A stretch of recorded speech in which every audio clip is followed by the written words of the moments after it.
Hello all of you, we will start with insurance claim. लेकिन आप एक चीज ख्याल रखना बेटा, हर चैप्टर जब हम शुरू करेंगे तो ये बहुत इंपॉर्टेंट होता है कि उस चैप्टर के बैकग्राउंड को समझे। वो चैप्टर हमसे क्या कहना चाहता है, उस चैप्टर में हमें क्या पढ़ना है और वो चीज क्यों पढ़ना है, ये बहुत इंपॉर्टेंट होता है। तो जनरली मैं बहुत टाइम स्पेंड करता हूं जब भी कोई चैप्टर शुरू करता हूं उस चैप्टर के बैकग्राउंड के बारे में बात करना। एंड बिलीव मी, जब आप ये सारी चीजें समझ जाएंगे, जो डिस्कशन शुरुआत के बैकग्राउंड को आप अच्छे से समझ जाएंगे, वो उसके बाद जब प्रैक्टिकल प्रॉब्लम्स में आते तो प्रैक्टिकल प्रॉब्लम बहुत ही आसानी से हो जाते हैं। तो जैसे कि हम लोग शुरू कर रहे हैं इंश्योरेंस क्लेम चैप्टर, तो मैं बात करूंगा इसके इंट्रोडक्शन के बारे में, इसका बैकग्राउंड क्या है, ये चैप्टर में हमें क्या पढ़ना है और एक छोटे छोटे कंसेप्ट के बारे में हम बात करते जाएंगे। उसके बाद हम प्रैक्टिकल प्रॉब्लम पे आएंगे। और ये आप ऑब्जर्व करोगे, जब भी कोई मैं चैप्टर शुरू करता हूं, फर्स्ट सेशन मेरा उस चैप्टर का जो होता है वो सिर्फ डिस्कशन में ही चला जाता है। हो सकता है कि एक हाथ प्रॉब्लम कभी हो जाए या एक हाथ दो प्रॉब्लम छोटे कोई हो जाए, लेकिन ऑलमोस्ट जनरली फर्स्ट सेशन हमारा हर चैप्टर का उस चैप्टर के डिस्कशन पे ही जाता है। एंड बिलीव मी, वो सबसे इंपॉर्टेंट पार्ट होता है उस चैप्टर का, क्योंकि एक बार आपको उस चैप्टर की आइडिया आ गई तो आपके लिए बहुत आसान होता है उस चैप्टर के प्रैक्टिकल प्रॉब्लम्स करना। तो आपको पहले कंसेप्ट समझना बहुत इंपॉर्टेंट है, उसके बाद क्वेश्चंस तो आसानी से हो जाएंगे, उसमें कुछ नहीं रहेगा। लेकिन if you are strong in concept, आप बहुत आसानी से उसके क्वेश्चंस जो रहेंगे वो सॉल्व कर लोगे। So I am starting insurance claim. अब आप आपके नोटबुक में, जैसे मैं बहुत सारी चीजें अभी यहां डिस्कस करूंगा, आपको मेरी बात सुनते जाना, एक एक चीजें ध्यान से सुनते जाना बेटा, ठीक है। अब सबसे पहले, और जब लिखना रहेगा I will tell you, don't worry, जब लिखना रहेगा मैं आपको बोलूंगा, आप नोटबुक में बढ़िया से पहले हेडिंग दो इंश्योरेंस क्लेम, ठीक है। और अभी हेडिंग दो ऊपर, और जब मैं लिखना रहेगा मैं खुद बोलूंगा, मेरी बात सुनते जाना आपने, ठीक है। एक बिजनेसमैन था, उस बिजनेसमैन का, ये सपोज वो बिजनेसमैन था, ठीक है। इस बिजनेसमैन को कोई नाम दे दें हम, इसका नाम है सपोज मिस्टर ए, ओके, इसका नाम है मिस्टर ए। इसका बिजनेस है, मैंने कहा किस चीज का बिजनेस है आपका, ये कहता है कि हमारा गारमेंट्स का शोरूम है। गारमेंट्स का क्या बेटा, शोरूम है इनका, अच्छा खासा बिजनेस है मिस्टर ए। तो एक इंसान है, वो आता है मिस्टर ए के पास, ठीक है। ये जो इंसान है मिस्टर ए के पास आता है, अच्छा वो कहने लगता है कि आपका बिजनेस है, गारमेंट का बिजनेस है, ओके, अच्छी बात है। तो ये जो इंसान है, इसका नाम है, नाम तो अपन दे देंगे कुछ भी, इसको हम कहते हैं इंश्योरेंस एजेंट। लेकिन क्या, किसके बारे में बात करोगे, इंश्योरेंस एजेंट। ये कहता है मिस्टर ए से, आप गारमेंट का बिजनेस करते हो, आपकी दुकान में कितने का स्टॉक रखा हुआ होगा। अभी मेरी बात ध्यान से सुनते जाना बेटा, कहानी स्टोरी कैसे सुनते आप, बस ऐसे सुनना है आपको। हमने आपसे कहा कि बताओ मिस्टर ए से कि आपके शॉप में कितने का स्टॉक रखा है। वो मेरे शॉप में वो कहता है कि अराउंड 50 lakhs का सपोज स्टॉक रखा हुआ है। मैं उससे कहता हूं कि 50 lakhs का स्टॉक होगा, लेकिन आपको पता है कि 50 lakhs एक अच्छी खासी अमाउंट का स्टॉक आपकी दुकान में रखा हुआ होता है, और ये बड़ा ही सेंसिटिव बिजनेस है। सेंसिटिव बिजनेस मतलब वो जो सेंसिटिव आइटम है आपके, अगर आग लग गई तो सारा का सारा स्टॉक आपका जल जाएगा। तो आप, ये मिस इंश्योरेंस एजेंट है, इसका काम है डराना, ये डराने लगा, ये तो बड़ा ही सेंसिटिव आइटम है आपके, वो जल गए तो आपको 50 lakhs का क्या हो जाएगा, नुकसान हो जाएगा। तो वो कहता है उसको कि क्यों ना हम कुछ ऐसा करें, मैं डराने लगा, इंश्योरेंस एजेंट है, इसको डराने लगा कि वो जल जाएगा, आपको तो बहुत नुकसान हो जाएगा। तो वो कहता है हाँ बात तो सही है, अगर कभी आग लग गई और वो स्टॉक जल गया तो बहुत नुकसान हो जाएगा। तो ये कहता है क्यों ना ऐसा करे कि मैं आपका रिस्क कवर करता हूं। क्या कवर कर रहा हूं मैं आपका कवर करता हूं risk. What do mean by cover करता हूं रिस्क, मतलब अगर आग लग जाती है, और वो स्टॉक जल जाता है, तो जो नुकसान हुआ उसकी भरपाई मैं करके दूंगा। तो इसकी भरपाई मैं करके दूंगा। ये इंश्योरेंस, जो भी कंपनी का, इंश्योरेंस कंपनी का जो भी एजेंट है, वो इंश्योरेंस कंपनी का एजेंट है, और ये एजेंट कहता है कि अगर कोई नुकसान होता है, आपको आग लगने, स्टॉक जलता है, तो इंश्योरेंस कंपनी उसकी भरपाई करके देंगे, आप फिक्र मत करो। बोलता है बात तो सही है, लेकिन हमें सबको पता है कि बिजनेस वर्ल्ड है, इसमें टू वे रहता है। हमने आपको बोले कि हम रिस्क कवर करके देंगे, उसके बदले में कुछ पैसा भी तो देंगे। तो जो पैसा देते वो पैसा हमें मिस्टर ए से मिलेगा। तो ये जो पेमेंट हमको मिस्टर ए से मिलेगी उसको हम एक नाम दे देते, उसका नाम है प्रीमियम। ये कोई सिक्योरिटी प्रीमियम नहीं जो आप शेयर्स एंड डिबेंचर्स चैप्टर में पढ़े होंगे कभी आपने। तो ये वो प्रीमियम नहीं है जो हम इनसे पेमेंट मिलेगी, वो प्रीमियम इसको कहते हैं। तो क्या ये प्रीमियम जब ही देंगे जब नुकसान होगा? नहीं, ये प्रीमियम हर साल देना पड़ेगा, ये प्रीमियम हर साल देना पड़ेगा।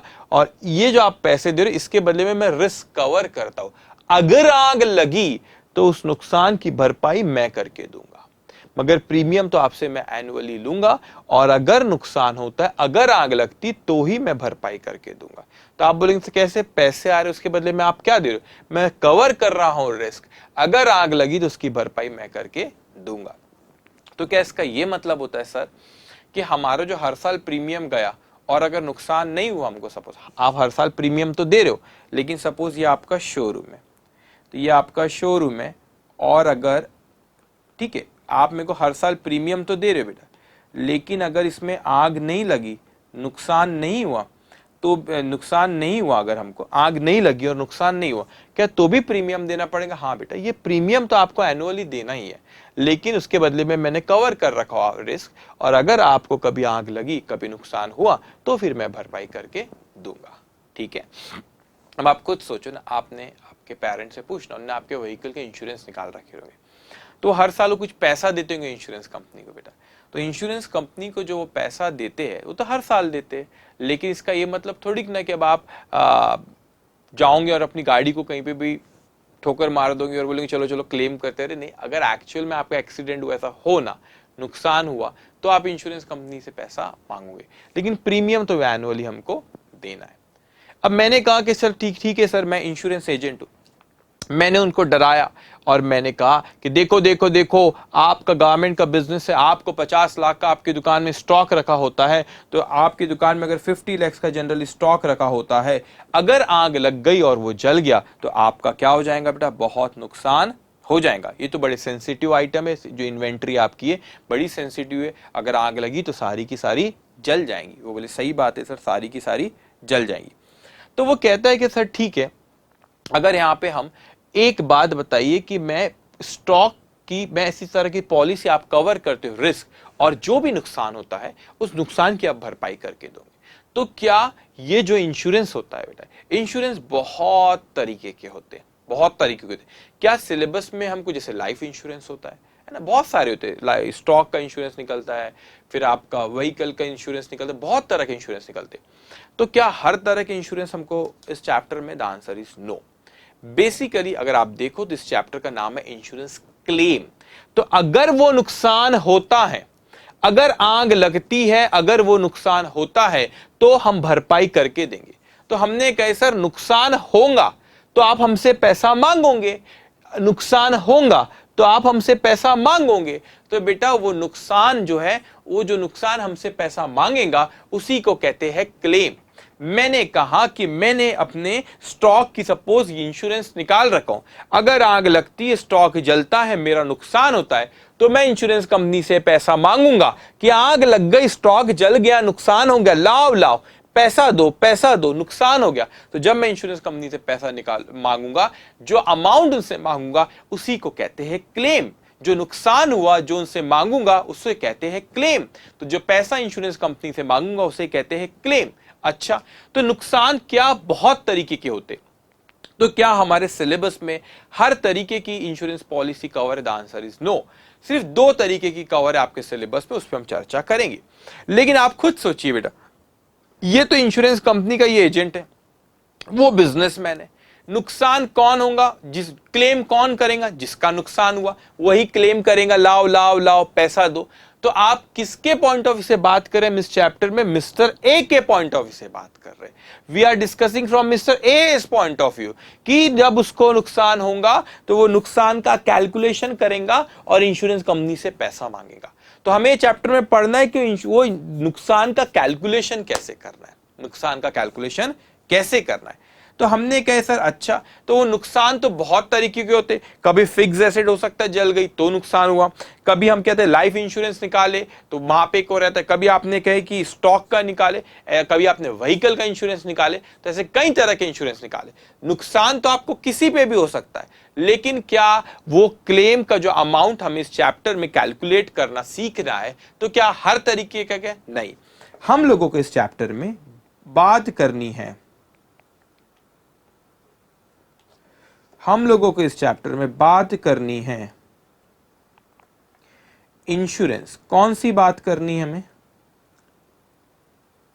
बेसिकली आपको दो चीजों के बारे में यहां डिस्कशन करना है। कौन सा? Claim of loss of stock, claim of loss of stock, और दूसरा क्लेम ऑफ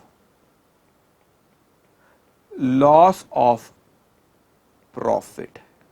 तो कौन सी दो चीज के बारे में बेटा? अगर मेरा नुकसान होता है, किस चीज का नुकसान होता है भाई? मेरे स्टॉक का नुकसान होता है, आग लगी और स्टॉक का नुकसान हो गया, तो उसके नुकसान के अमाउंट को कैसे कैलकुलेट करना है, वो ये चैप्टर में हमें सीखना है। फिर मैंने कहा आग लगी और प्रॉफिट का नुकसान हो गया, ये कैसे होता है, इस पे हम चर्चा करेंगे आगे। अभी आगे इस पे भी बात होगी। तो वो प्रॉफिट का भी नुकसान होता है, तो उसे कैसे कैलकुलेट करना है, वो हमें इस चैप्टर में सीखना है। एक और पार्ट होता है, वैसे तो वो आपके सिलेबस में नहीं है, लेकिन एक आरटीपी जो हमारी सीए इंस्टीट्यूट इश्यू करती है, हम उसे कहते हैं रिवीजन टेस्ट पेपर, हर एग्जामिनेशन के पहले आती है वो। उसमें एक अटेम्प्ट में उन लोगों ने एक और तरह का क्लेम पे क्वेश्चन दे दिए थे, claim of loss of fixed asset, claim of loss of fixed asset. ठीक है, अब इसको कैसे कैलकुलेट करना है, वो वैसे आपके सिलेबस में नहीं है। Claim of loss of fixed, आप मॉड्यूल देखोगे उसमें आपको नहीं दिखेगा, लेकिन इंस्टीट्यूट ने हमारे एक आरटीपी में क्वेश्चन कभी दे दी थी, तो मैंने बोला वो भी हम यहाँ पे कवर कर लेंगे, उसके बारे में भी थोड़ी चर्चा कर लेंगे। इंस्टीट्यूट का हमारे कोई भरोसा नहीं, एक आधा टाइम में दे देंगी वो क्वेश्चन, ठीक है, तो उस पर भी हम बात कर लेंगे। लेकिन मेनली कितने तरह के क्लेम कैलकुलेट करना है, अगर आपको नुकसान होता है स्टॉक का तो कैसे नुकसान को कैलकुलेट करो, अगर आपको नुकसान होता है प्रॉफिट का तो कैसे उसको कैलकुलेट करना है, और अगर आपका नुकसान होता है फिक्स एसेट का आग लगने पे तो कैसे कैलकुलेट करना है। तो हम लोगों को इस चैप्टर में दो ही चीजों के बारे में बात करना है, वो तो हम उस पर थोड़ी सी चर्चा करेंगे, लेकिन मेन आपका यही दो पार्ट इस चैप्टर में है। अब हुआ क्या, हमने कहा कि भाई आपकी शॉप में 50 लाख का स्टॉक रखा रहता है, आग लगेगी, बड़ा नुकसान हो जाएगा, सारा का सारा माल जल जाएगा। बोले सही है सही है। तो हमने कहे चलो चलो पॉलिसी निकालते, भाई इंश्योरेंस पॉलिसी निकाल रखे, और इस पॉलिसी में लिखा हुआ है, इस पॉलिसी में लिखा हुआ है कि 50 लाख रुपए के स्टॉक तक के की जिम्मेदारी इस इंश्योरेंस कंपनी के, अगर कुछ नुकसान होता है वो 50 लाख तक के स्टॉक को तो हम देंगे। तो बेसिकली इंश्योरेंस होता क्या है कि इंश्योरेंस कंपनी कवर करती है रिस्क और उसके बदले में एनुअली कुछ पेमेंट लेती है, और उसे हम क्या कहते हैं बेटा? Premium.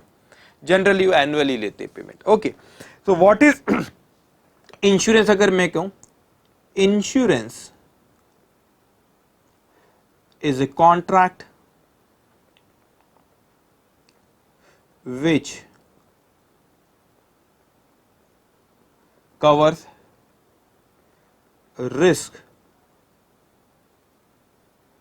on payment of premium. तो इंश्योरेंस क्या है? जो रिस्क कवर करती है किसके पेमेंट पे? प्रीमियम के। आप हमको प्रीमियम दोगे, हम आपका रिस्क कवर करेंगे। तो हम लोगों को इस चैप्टर में क्या सीखना है कि सर अगर वो घटना हो जाती है, आग लग जाती है, नुकसान हो जाता है, तो वो कैसे कैलकुलेट करेंगे। तो वैसे सच कहूं, ये हम चार्टर्ड अकाउंटेंट्स का काम नहीं है कि ये हम वी आर चार्टर्ड अकाउंट, हमें ये पता है कि उसकी अकाउंटिंग कैसे करना है। वी नो हाउ टू किसकी जर्नल एंट्री किस तरीके से पास करना है, पोस्टिंग है, we know all this thing, लेकिन उस अमाउंट को कैलकुलेट करना कि नुकसान कितने का हुआ है, वो हम चार्टर्ड अकाउंटेंट का काम नहीं है। वो कौन करता है? वो तो उस इंश्योरेंस कंपनी के सर्वेयर आते जब आग लगती है, और वो सर्वेयर चेक करते कि भाई एक्चुअल में इनको कितने का नुकसान हुआ है, वो कैलकुलेट करते। वो तो हमारा एरिया नहीं है कि हम कैलकुलेट करें कि लॉस ऑफ स्टॉक कितना है, लॉस ऑफ प्रॉफिट कितना है, कितने का फिक्स एसेट का लॉस हुआ, ये हमारा एरिया। तो हम we are chartered, we know how to do accounting, but to calculate, to evaluate the amount of loss we don't know. तो स्पेशलाइज एरिया तो सर्वेयर आता है उन कंपनी का, वो कैलकुलेट करता है। तो फिर हमारे सिलेबस में ये चीज क्यों दे दी गई, क्यों पूछा गया हमको, क्यों इंस्टीट्यूट ने हमारे सिलेबस में चैप्टर रख दी? इंस्टीट्यूट कहती है हाँ पता है हमें, वो सर्वेयर का काम है, आपका एरिया नहीं है, आपको अकाउंटिंग आती है, लेकिन आपसे उस नुकसान को कैसे कैलकुलेट करना वो भी हमको इस चैप्टर में इसीलिए उसने कवर करा है। वो कहता है सब नहीं, लेकिन कुछ हमें भी आना चाहिए। क्यों? क्योंकि यहां पे हम हमारा अकाउंटिंग का नॉलेज अप्लाई करके भी उस नुकसान को निकाल सकते, इसीलिए उसने हमें लॉस ऑफ स्टॉक और लॉस ऑफ प्रॉफिट ये दो ही सिलेबस में कवर करा। इसके अलावा बहुत से लॉस होते हैं, लॉस ऑफ व्हीकल होता है, बहुत सारी चीजें वो सिलेबस में कवर नहीं करा है। ओके, तो हम लोगों को इस चैप्टर में अभी जब आगे डिस्कशन करेंगे बेटा, वो क्या डिस्कशन करेंगे हम? Claim of loss of stock से मैं शुरू करूंगा आज का डिस्कशन। अभी उसको तो भूल जाओ, उस पर तो बाद में बात करूंगा। इसी पे मेरे को अगले 1 घंटा कम से कम लॉस ऑफ स्टॉक के कंसेप्ट को ही आपको समझाने में लग जाएगा। ओके, तो अच्छे से एक एक चीज मेरी समझते जाएंगे। और मैं आपको एक चीज कह दूं, आपके नोट्स बहुत ही ध्यान में रखते हुए आपको बनाए गए, आपके जो नोट्स दिए गए बहुत ही इसमें बारीकी से हर एक चीज दी हुई। कोई भी चीज आप ये भी नहीं बोल सकते 99.99% लिखा, 100% चीज आपके नोट्स में कवर है बेटा। लेकिन कैसा होता है कि जब भी मैं पढ़ाता हूं तो मेरी एक आदत है कि उस चैप्टर में एक लिंक बनाता हूं, एक स्टोरी बनाता हूं और स्टोरी से लिंक करता हूं, देखो ऐसा हुआ ऐसा हुआ, तो आपका इमेजिनेशन बढ़, जितना इमेजिनेशन बढ़ता उतना अच्छा कंसेप्ट समझ में आता है। तो क्या चीज होंगी हर चैप्टर में, इवन तो थ्योरी में लिखा हुआ है आपको सारी चीजें नोट्स में, लेकिन मैं ऐसे इमेजिनेशन बनाऊंगा, ऐसा है बिजनेसमैन था, उसका ये एक कहानी स्टोरी की तरह हम आगे बढ़ते जाएंगे बेटा। तो मैं आपको सजेस्ट करूंगा जो चीजें मैं यहाँ लिखता हूं ये उसको आप लिखते जाओ। हम देखेंगे आगे जब प्रैक्टिकल प्रॉब्लम्स करेंगे, वो प्रैक्टिकल प्रॉब्लम्स तो आपको मेरे साथ ही करना है, जैसे जैसे मैं करूंगा वैसे वैसे आप भी मेरे साथ में करते जाओगे। लेकिन ये जो थ्योरी का डिस्कशन होगा मेरा यहाँ पे, ये थ्योरी को पहले आप ध्यान से मेरी बातों को सुनना। अब जैसे आप, मैंने इतनी देर से कहा, हो सकता है शायद आप में से किसी ने लिख लिए होंगे, ये किसी ने नहीं लिखे होंगे, वो मेरी बात को सुन रहे होंगे। तो आप क्या करो, ऐसे बहुत सारी स्लाइड्स आते जाती बेटा, इफ यू आर कंफर्टेबल तो आप क्या करा करो, जब भी नेक्स्ट स्लाइड पे जाओ तो आप वीडियो पॉज करके इसको लिख लिया करो, ठीक है? तो अभी वीडियो पॉज करना, साथ में लिख ले तो अच्छी बात, अगर आप लिख सकते हो तो अच्छी बात है, मगर यू हैव पॉज बटन। पहले मेरी बात को ध्यान से सुने बेटा, और इसके 2 मिनट लगेंगे लिखने, लिख ली। और ये बहुत इंपॉर्टेंट, आप ऑब्जर्व करोगे जब भी डिस्कशन हमारा खत्म होगा, आप इस स्टोरी की तरह देखो, अच्छा सर ने ऐसे शुरू किया था, ऐसा ऐसा हुआ, और आपको पूरा कंसेप्ट समझ में आएगा, और फिर प्रॉब्लम्स आप यूं आसानी से कर लोगे, ठीक है? अब हम, अगर आपने नहीं लिखी हो बेटा तो वीडियो पॉज करके इसको पहले लिख लो। ओके, अब क्या हुआ बेटा, अब ये चीज हुई हमारी कि हमने इतना डिस्कशन करें कि हम लोग अभी कहां से शुरू करेंगे बेटा, हमारी चर्चा कहां से शुरू होगी? Claim of loss of stock. अब मैं आता हूं, क्योंकि हमको claim of loss of stock और लॉस ऑफ प्रॉफिट आज का हमारा डिस्कशन का पार्ट है, claim of loss of stock. अब क्लेम ऑफ लॉस, आप पहले अपने नोट्स में इंश्योरेंस क्लेम चैप्टर की हेडिंग दो, फिर इंट्रोडक्शन लिखो, फिर इसको लिखना, फिर उसके नीचे लिखना claim of loss of stock. Even तो आपके नोट्स में प्रिंटेड है, लेकिन एक कहानी की तरह मैं लेके जा रहा हूं, उसमें आपको बहुत अच्छे से सब्जेक्ट पे कमांड आएगी। ओके, फिर claim of loss of stock लिखना, मेरी बात सुनते जाना, सुनना इंपॉर्टेंट है अभी, ठीक है? लिख तो लोगे, सुनना इंपॉर्टेंट है। अब क्या हुआ बेटा, हमने बोले सही सही, वो इंश्योरेंस एजेंट ने एकदम सही बात कहा, मैं तो डर गया, अगर आग लग गई तो मेरा तो बहुत नुकसान हो जाएगा, अगर आग लग गई मेरा तो बहुत नुकसान हो जाएगा। मैंने कहा कि साल शुरू हुआ 1/4/2020 को, साल कब शुरू हुआ? 1/4/2020 को, खत्म हुआ 31 मार्च 2021 को। तो हमने कहे, हम तो डर गए भाई, साल की शुरुआत में हमने पॉलिसी ले लिए, हमने बोले ले लो पॉलिसी ले लो भाई। अगर ये पॉलिसी हमने कितने की लिए थे बेटा? ये पॉलिसी हमने ली थी 50 लाख की, क्योंकि अंदाजन हमारे गोडाउन में कितने का स्टॉक रहता है? 50 लाख का। तो हमने 50 लाख की पॉलिसी ली। इसका मतलब क्या होता है 50 लाख की पॉलिसी लिए? इसका ये मीनिंग होता है बेटा कि इंश्योरेंस कंपनी ने जिम्मेदारी ली है हमारे 50 लाख के स्टॉक की, अगर आग लगती है, नुकसान होता है, तो इंश्योरेंस कंपनी उसकी भरपाई करके देंगी। तो कितने 50 लाख तक के का स्टॉक किसके रिस्क पे रखा हुआ है? इंश्योरेंस कंपनी के। ठीक है, अब ध्यान से आप सुनते जाएंगे। मैंने कहा सर बहुत बुरा हुआ, मैंने यहाँ पे पॉलिसी तो ले ली थी, मैंने यहाँ पे पॉलिसी ले ली थी, साल के शुरुआत में ही मैंने पॉलिसी ले ली, मैं डरा हुआ था और मैंने यहाँ पॉलिसी ले ली। फिर मुझे पता लगता है यहाँ पे 30 जून 2020 को आग लगी, ये है डेट ऑफ फायर। आग लगी और जब ये आग लगी बेटा ऐसा वैसा नहीं कि कोई सादी आग नहीं थी, एक मिनट बना दूं मैं यहाँ पे थोड़ा सा। ये आग लगी, ये हमारी शोरूम है, अब ये शोरूम में आग लग गई, ये आग लगी, हमने बोले नुकसान हो गया भाई, नुकसान हो गया हमारा। आग लग गई, बहुत ही बुरा हुआ, लेकिन अच्छा हुआ हमने पॉलिसी निकाल रखे थे। क्या हुआ, हम इतना डर गए, ये ओनर है बिजनेस का, इसने ये तो इतना डर गया, ये ओनर था, इसने सीधा पहले घबरा के फायर ब्रिगेड वालों को कॉल किया। फायर ब्रिगेड वालों को क्या किया, ये क्या बन गया, ठीक है भाई जो भी बना ठीक है। ये ओनर था, ये था हमारा मिस्टर ए। इस मिस्टर ए ने घबरा गया ना, ओनर है भैया, दुकान में आग लगी, घबरा गया, इसने कॉल लगाया फायर ब्रिगेड वालों को। फायर ब्रिगेड वाले आए, ये फायर ब्रिगेड है अपनी, ठीक है, मान लो अब ये फायर ब्रिगेड, इसको अभी दिल पे नहीं लेना ऐसे कैसे बन रही है, ठीक है। ये फायर ब्रिगेड वाले आए, वो रहते ना ऊपर ऐसे पानी वानी डालते भाई, 3 लोगों ने पानी डाले इस पे, ओहो आग बुझाओ। उनने बुझाए भी, लेकिन आग बुझाए भी उन्होंने बेटा, लेकिन आग तो पहले लग चुकी थी, नुकसान तो पूरा नहीं लेकिन कुछ नुकसान तो हो गया। हमने बोले बहुत बुरा हुआ, हमने बिजनेस शुरू किए थे, लेकिन ये अच्छा हुआ मैंने पॉलिसी निकाल रखा था। मिस्टर ए बोले हाँ मुझे याद आया, मैंने यहाँ पे इसी साल की शुरुआत में क्या निकाल रखा था, पॉलिसी निकाल रखा था। उसने कहा कॉल करो, उस सर्वेयर को कॉल करो, उस इंश्योरेंस एजेंट को कॉल करो, सुनो आपने हमसे पॉलिसी निकलवाए थे, हमने प्रीमियम का अमाउंट भी पे कर दिया। आपने बोले रिस्क कवर करेंगे, नुकसान हुआ तो भरपाई करेंगे, नुकसान हो गया, आग लग गई, इसका मतलब नहीं अपन ही जलाओ, लग गई वो आग तो अपन ने उसको बुलाए। अब वो सर्वेयर आता है बेटा इंश्योरेंस कंपनी से, ये सर्वेयर साहब आए, बोले अच्छा तो आग लगी, इसका पहला क्वेश्चन मुझसे पूछता है, फर्स्ट क्वेश्चन बताओ डेट ऑफ फायर, यहां पे एक सेकेंड यहां लिख लेता हूं मैं नीचे। फर्स्ट क्वेश्चन ये मुझसे पूछता है, बताओ डेट ऑफ फायर कौन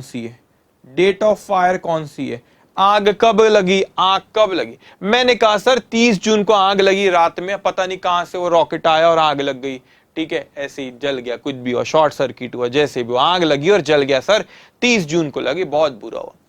वो सर्वेयर मुझसे दूसरा क्वेश्चन पूछने लगा। सेकंड क्वेश्चन वो मुझसे पूछता है स्टॉक रिकॉर्ड लेके आओ। मैंने कहा सर स्टॉक रिकॉर्ड क्यों, स्टॉक रिकॉर्ड वो चीज होती है जिसमें लिखा हुआ होता है कितने का स्टॉक है अभी गोडाउन में या हमारे शोरूम में। वो मुझसे पूछता है स्टॉक रिकॉर्ड लेकर आओ। अब वो बात अलग है, आगे चर्चा होगी, कभी स्टॉक रिकॉर्ड भी जल जाता है अभी, लेकिन आगे हम उस पर डिस्कशन करेंगे। अब सब उसने बोला कि स्टॉक रिकॉर्ड लेकर, हमने स्टॉक रिकॉर्ड सब हमारे पास है, हमने स्टॉक रिकॉर्ड लेकर आए। मैंने बोला सर स्टॉक रिकॉर्ड क्यों देखना है आपको। वो कहता है मुझसे मुझे स्टॉक रिकॉर्ड इसी लिखते, मैं तो मिस्टर ए हूं, मैं तो बहुत ही टेंशन में हूं, आग लग गई। मैंने कहा आपको स्टॉक क्यों चेक करना है सर, क्यों स्टॉक रिकॉर्ड देखना। वो बोलता है स्टॉक रिकॉर्ड चेक करना कितना स्टॉक था। मैंने बोला आपको क्या करना कितने का स्टॉक है, पॉलिसी तो निकाल रखा ना 50 लाख की। वो बोले वो सब बाद में बात करेंगे, कितने की पॉलिसी निकाले क्या निकाले वो बाद में बात करेंगे, पहले बताओ स्टॉक रिकॉर्ड। वो कहता है कि स्टॉक रिकॉर्ड पहले बताओ कि कितने का नुकसान हुआ है हमको ये बताओ, सॉरी कितने का स्टॉक था उस दिन ये बताओ। स्टॉक रिकॉर्ड लेके आओ, पॉलिसी होंगी, आपने पॉलिसी निकाल रखेंगे 50 लाख की, उसके बारे में बाद में चर्चा करेंगे। मैंने बोला ठीक है सर, सही है आपकी बात, ठीक है। हमने स्टॉक रिकॉर्ड लेकर आए, बोले ठीक है देखो। वो स्टॉक रिकॉर्ड में देखता है कि जिस दिन आग लगी थी उस दिन मेरे पास कितने का स्टॉक रखा हुआ था, 40 लाख का। अच्छा, तो जिस दिन आग लगी थी उस दिन मेरे पास कितने का स्टॉक था, 40 lakhs का। So stock on the date of fire, जिस दिन आग लगी उस दिन कितने का स्टॉक था बेटा, 40 लाख रुपीस का, रुपीज इन लाख से सपोज, कितने का स्टॉक था 40 लाख का। वो स्टॉक रिकॉर्ड देखा और उसने बोला कितने का स्टॉक था 40 लाख का। अच्छा, फिर मैंने कहा कि सर ये लोग जो है ना फायर ब्रिगेड वाले आए थे, इन्होंने आग को बुझाए, तो जो गुड्स हो सकता है पूरा नहीं जला हो, आधा अधूरा जला है, तो उसको आप बेच देते हो, सैल्वेज वैल्यू बोलते हो। जो थोड़ा बहुत बच गया, आधा अधूरा है, थोड़ा सा डैमेज है, कुछ तो पूरे ही जल गए, लेकिन कुछ आधे अधूरे, कुछ पैसा आ सकता है बेचने पे, उसको बेचने पे पैसा जो आएगा उसको कहते हैं हम सैल्वेज वैल्यू। तो सैल्वेज वैल्यू सपोज थी 5 लाख के गुड्स। मैं बोलता हूं जिस दिन आग लगी है गोडाउन में, ये शोरूम में कितने का स्टॉक रखा था 40 लाख का, उसने कहा था 50 लाख रहता है, लेकिन जरूरी ना उस दिन 40 लाख, उस दिन हमारा 50 ही रहे, उससे कम भी हो सकता है। अब आपके दिमाग में से ज्यादा भी तो हो सकता है, ज्यादा पे मैं आऊंगा एग्जांपल पे, आगे बात करेंगे। लेकिन जनरली हमारे गोडाउन में रहता है 40-50 लाख का स्टॉक, जिस दिन आग लगी उस दिन नहीं था, जरूरी थोड़ी ना है, जनरली रहता है। कम का था 40 लाख का, बोले सही है, कम का था 40 लाख का स्टॉक था। अब वो फायर ब्रिगेड वाले आए, आग बुझाए, जो गुड्स थे हमारे, कुछ बच गए आग बुझाने के बाद, तो कुछ बच गए, तो थोड़े बहुत डैमेज वैमेज हुए, तो हमने बोले चलो थोड़े बहुत है लेकिन बिक जाएंगे, सस्ते में बिकेंगे लेकिन बिक जाएंगे, तो हमने उसको बेचे। तो अगर उसको बेचेंगे तो कितनी वैल्यू आती है उसकी 5 लाख, तो स्टॉक 40 का था, इतने में वो बिक जाएगा। तो बेटा मेरे को एक बात बताओ, मेरा नुकसान एक्चुअल में हुआ कितना, लॉस ऑफ स्टॉक हुआ कितना, 35 lakhs का। तो हाउ वाई 35 lakhs? भाई 40 लाख का स्टॉक था, लेकिन उसमें से सैल्वेज वैल्यू कितनी थी 5 लाख, तो स्टॉक नुकसान कितने का हो आपका 35 lakhs का। लेकिन अब आप बोलेंगे सर चलो चलो इंश्योरेंस कंपनी से मांगते हैं, हो गया चैप्टर खत्म, बोर्ड डिस्कशन है अभी। आप बोलेंगे सर पता है हमको लॉस ऑफ स्टॉक ऐसे निकलता है, अरे बहुत सी बातें अभी करना है बेटा। अभी ये 35 लाख रुपए का स्टॉक है, बोले आप मांगो इंश्योरेंस कंपनी से, कितने मांगू, 35 मांगू कि 50 मांगू। आप बोलेंगे सर पॉलिसी 50 की निकाले थे, 50 लाख रुपए इंश्योरेंस कंपनी से मांगो। अरे भैया 50 का नुकसान हुआ कि 35 का नुकसान हुआ, 35 का, वो 35 मांगो, 35 मांगो इंश्योरेंस कंपनी से। बोले क्यों सर ऐसा, कि पॉलिसी तो 50 की। अरे भैया आप खुद सोचो, आपके पास 2 व्हीलर है, आपके पेरेंट्स से पूछना, शायद उन्हें पॉलिसी उसकी निकालेंगे, व्हीकल इंश्योरेंस निकालेंगे, उसकी व्हीकल इंश्योरेंस जो निकाले। आपकी गाड़ी सपोज 50,000 की है। अब मेरे को बताओ, तुमने ले गए अपनी गाड़ी, कहीं पर टक्कर हो गई, मिरर टूट गया उसका, 500 रुपए का मिरर, बोलोगे इंश्योरेंस कंपनी को लाओ लाओ 50,000 रुपए लाओ, पॉलिसी हमारी गाड़ी 50,000 की थी, तो हमने 50,000 की पॉलिसी निकाल रखे थे, लाओ लाओ बताओ, लाओ लाओ 50,000 लाओ, नुकसान हो गया। तो इंश्योरेंस कंपनी बोलेगी कितने का नुकसान हुआ, मिरर टूट गया, तो कितने का आता है मिरर, 500 रुपए का। तो इंश्योरेंस कंपनी देंगी आपको 50,000 रुपए, नहीं, आपने उतने तक के का नुकसान इंश्योरेंस कंपनी बेयर करने रेडी है, लेकिन एक्चुअल में नुकसान कितना हुआ 35 लाख, तो आपको 35 लाख ही देंगे। जिस दिन आग लगी उस दिन कितना स्टॉक था 40, उसमें से कितना सैल्वेज वैल्यू 5, तो नुकसान कितने का 35 का। ये हुई एक बात। अच्छा, सो हम सर लॉस ऑफ स्टॉक कुछ इस तरह कैलकुलेट करते हैं, आप कहना चाह रहे हो कि stock on the date of fire less salvage value is loss of stock. बिल्कुल सही बेटा, इस तरीके से हम लॉस ऑफ स्टॉक को कैलकुलेट करते हैं। ओके, अब हमने देखो ठीक है, अब इस पे कुछ क्वेश्चंस करते, तभी आप वीडियो पॉज करके पहले इसको लिख लेना अगर नहीं लिखे हो तो, ठीक है। हेडिंग देना claim of loss of stock, ठीक है। अब मेरे साथ साथ में लिखना बेटा, आप मेरे साथ साथ में लिखना। अभी लिखो, आप लिखो फर्स्ट एग्जाम्पल, लिखना फर्स्ट एग्जाम्पल। ओके, लिखे फर्स्ट एग्जाम्पल कि नहीं लिखे, लिखो वहां पे insured value,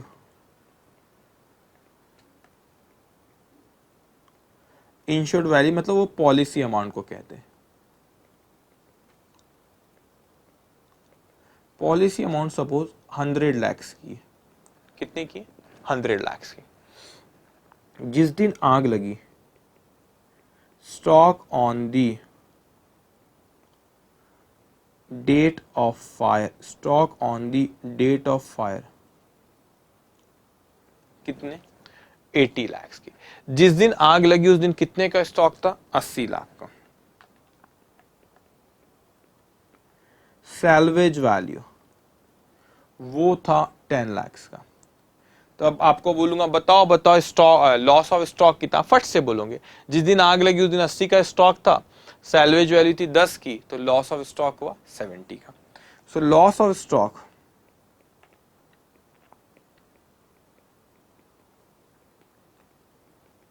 $80 lakhs minus 10 lakhs कितना हुआ 70 lakhs का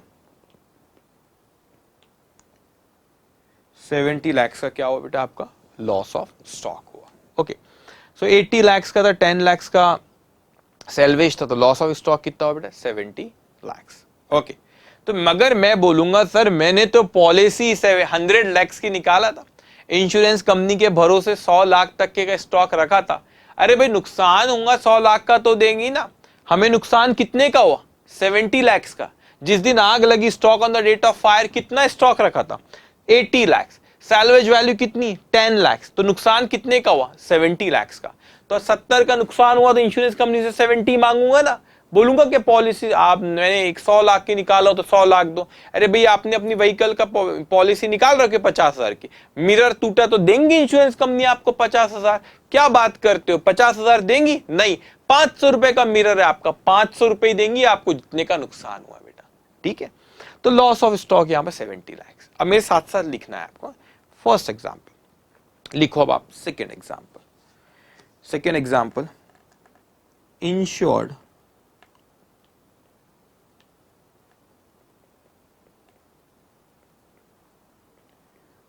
इंश्योर्ड वैल्यू इसे हम कहते हैं पॉलिसी अमाउंट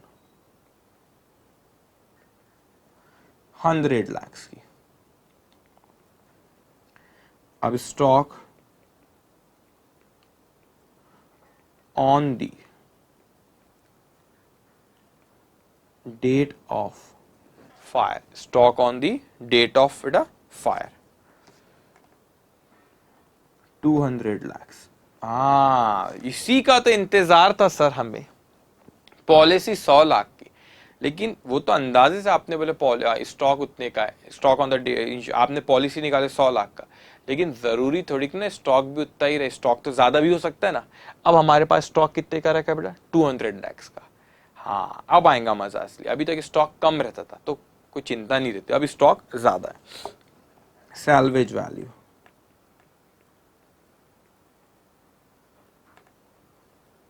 20 lakhs। मैंने कहा निकालो लॉस ऑफ स्टॉक निकालो। बोले सर उसमें क्या यूं निकालते हैं? अच्छा मैंने कहा बताओ। वो बोले sir loss of stock equals to ₹200 lakhs का उस दिन स्टॉक था जिस दिन आग लगी, और 20 सैल्वेज वैल्यू थी 20 lakhs की, तो बेसिकली लॉस ऑफ स्टॉक हुआ 180 lakhs। कितना हुआ बेटा 180 lakhs का बेसिकली लॉस ऑफ स्टॉक हुआ हमारा। वो बोले अच्छा। मैंने कहा जाओ अब असली मजा आएगा, कंसेप्ट समझना आप। मैंने कहा बताओ आप सोचो, आप भी सोचो, हमने कितने की पॉलिसी निकाल रखे थे, हमने कितने की पॉलिसी निकाल रहे थे इंश्योरेंस कंपनी के भरोसे, हम कितने पे थे इंश्योरेंस कंपनी के भरोसे पे स्टॉक रखा हुआ था 100 लाख का, ऊपर देखो 100 lakhs का। मैंने बोला नुकसान कितने का हुआ 180, तो इंश्योरेंस कंपनी देंगी क्या 180? नहीं देंगी ना। अब सर इसका मतलब क्या हुआ? तो आप खुद सोचो मैं इंश्योरेंस कंपनी से कितना मांगू। अब आप पट से बोलोगे अरे सर 100 की पॉलिसी निकाले थे, 100 इंश्योरेंस कंपनी से मांग लेंगे क्योंकि पॉलिसी तो 100 की निकालते। The answer is no. अब मैं आपको बताता हूं क्यों। अब मेरी बात ध्यान से सुनना, पहले इसका मतलब समझ लो बेटा। यहां पे जो 200 lakhs है ना, हमारे पास stock on the date of fire कितना है 200। अब बताओ हमने इंश्योरेंस कितने का निकाले थे? सिर्फ 100 lakhs का निकाले थे बेटा। इसका मतलब 100 लाख का स्टॉक किसके भरोसे है? इंश्योरेंस। 100 लाख का स्टॉक इंश्योरेंस कंपनी के भरोसे और 100 लाख का स्टॉक हमारे भरोसे। हमारा अपन मिस्टर ए नाम देते थे। तो मैंने कहा कि 100 lakhs का स्टॉक ये इंश्योरेंस कंपनी के भरोसे मेरे पास रखा है, मतलब कुछ नुकसान हुआ तो मैं उनसे लूंगा। 100 lakhs का स्टॉक जो रिमेनिंग 100 है वो हमारे भरोसे रखे, हमारा नाम रख देता अपन मिस्टर ए के भरोसे। ठीक है, बिजनेसमैन। ठीक है, दिख रहा है नहीं दिख रहा है? एक सेकेंड बेटा। इस बिजनेस का ओनर था सपोज। ठीक है, अब मैंने कहा कि सर 200 का स्टॉक था, इसका मतलब हुआ 200 का स्टॉक था, लेकिन आपने कितने की पॉलिसी निकाल रखे थे? मैंने कहा सर 100 lakhs की पॉलिसी निकाल रखा था। अच्छा। अब पॉलिसी मतलब 100 lakhs का रिस्क कवर था अब ऑब्वियसली उसके लिए कुछ छोटा अमाउंट प्रीमियम का देना पड़ता, 20, 25, 50,000 जो भी इंश्योरेंस कंपनी तय करे वो हर साल देते। लेकिन आग लग गई तो फिर आपका जितने का नुकसान हुआ पूरा रिकवर करते। तो फिर भले आपका हर साल छोटा छोटा अमाउंट जाता है, लेकिन चिंता नहीं रहती, आग लगी तो पूरा नुकसान अपन रिकवर करेंगे। लेकिन वो पॉलिसी अमाउंट अपने को ध्यान में रखना पड़ता है। जैसे जिस दिन आग लगी यहाँ पे स्टॉक कितना था, 200, पॉलिसी अपन ने कितने की निकाल दे, 100 लाख, मतलब हमारा जो स्टॉक है उस पे 100 इंश्योरेंस कंपनी के रिस्क पे रखा हुआ है। क्या मतलब हुआ, 200 में से 100 इंश्योरेंस कंपनी के रिस्क पे रखा हुआ है और बचा हुआ 100 हमारे रिस्क पे रखा हुआ है, हमारे रिस्क पे रखा हुआ है। तो मैंने कहा सर आग लगी तो ये 200 का स्टॉक था उस दिन, 20 सैल्वेज था, तो एक्चुअल में नुकसान कितने का, 180। तो हमारे दिमाग में आता है सर 180 का नुकसान हुआ, हमारे दिमाग में आता है अच्छा सर इंश्योरेंस की हमने पॉलिसी जो थी वो 100 लाख की निकाल रखे थे, तो मतलब 100 लाख इंश्योरेंस कंपनी के रिस्क पे रखा हुआ था, तो हम 100 लाख उनसे ले लेंगे, बचे हुए 80 हम बेयर करेंगे। The answer is no. आप बोलेंगे क्यों सर, ऐसा क्यों कि 100 उनसे ले लेंगे क्योंकि पॉलिसी उतने की निकाले थे और बचा हुआ 80 हम बेयर कर लेंगे। अब मैं बताता हूं ऐसा नहीं, कैलकुलेशन थोड़ा अलग होगा। आपने कहा क्यों सर, तो मैंने यहां पे लिखा बेटा एक बात बताओ, जिस दिन आग लगी उस दिन स्टॉक कितने का था, कितने का स्टॉक था, 200 का। अब मैं कहता हूं आग लगी और हमने किसे बुलाए, फायर ब्रिगेड वालों को बुलाए थे ना, ठीक है। पहले तो ये समझो 200 का स्टॉक था, इसमें 100 इंश्योर्ड था, इंश्योर्ड था मतलब इंश्योरेंस कंपनी के भरोसे पे था, और बचा हुआ 100 अनइंश्योर्ड था। ये किसके भरोसे पे था, हमारे भरोसे पे था। जो 100 इंश्योरेंस जिसका निकाले इंश्योर्ड, ये इंश्योरेंस कंपनी के भरोसे पे था, और वो बचा हुआ 100 हमारे भरोसे था। अब आग लगी, हमने कॉल किए, किसे कॉल किए, फायर ब्रिगेड वालों को। अब फायर ब्रिगेड वाले आए, उन्होंने आग को बुझाए, तो कुछ गुड्स हमने बचा ली जिसकी सैल्वेज वैल्यू कितनी है बेटा, 20। तो 20 का हमारा वो बच गया, हमारा 20। तो सर वो जो 20 है, अब भाई आग जब लगी, जब फायर ब्रिगेड वाले आग बुझाने लगे तो उन्होंने ऐसा कहे क्या, चलो चलो अच्छा 200 का स्टॉक रखा हुआ है, अच्छा इसमें से 100 इंश्योरेंस कंपनी के रिस्क पे रखा हुआ है और बचा हुआ 100 आपके रिस्क पे रखा हुआ है, तो एक काम करते, ये आपके रिस्क पे जो 100 रखा हुआ है ना उसको पहले बुझाते, ये बुझाने लगे। ऐसा होता है क्या, नहीं होता ऐसा। वो तो आते हैं बुझाते हैं, तो भाई कुछ इंश्योरेंस कंपनी के रिस्क पे जो स्टॉक रखा था उसे भी बुझाए, जो हमारे रिस्क पे रखा था उसे भी बुझाए। तो भाई ये जो 20 का जो हमारा बच गया, ये जो सैल्वेज वैल्यू है, इसका बेनिफिट किसको दे।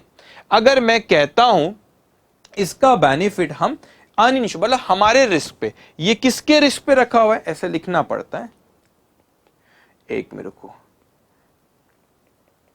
इंश्योरेंस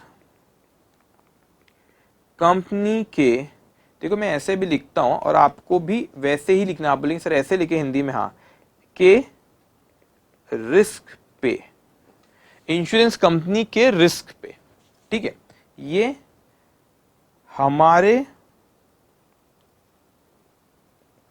रिस्क पे, ये इंश्योरेंस कंपनी के रिस्क पे, हमारे रिस्क पे रखा हुआ है 100।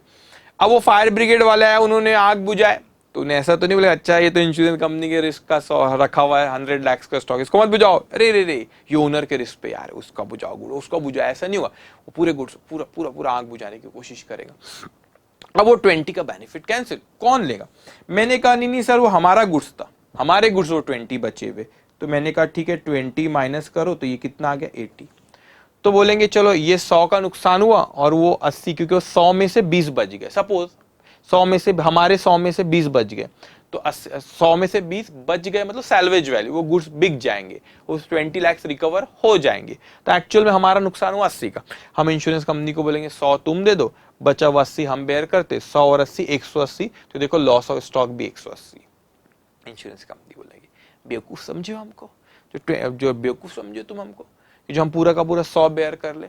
वो बोलेंगी भाई साहब आप 20 का कैसे बेनिफिट ले सकते हो, वो 20 आपको कैसे पता कि आपका ही स्टॉक है जो बचा हुआ है, आप समझते, तो फिर सर कैसे वो 20 का डिस्ट्रीब्यूशन कैसे करें। अब मेरी बात ध्यान से सुनो, क्या मैं ऐसा कह सकता हूं बेटा कि जिस दिन, देखो फॉर्मूला बनाना मैं आपको सिखा रहा हूं, फॉर्मूले का जो लोग रटते उसको बाद में बात करते, अभी लॉजिक पहले समझ लेना। मैंने कहा सर स्टॉक जो था हमने पॉलिसी कितने की निकाले थे, 100 लाख की।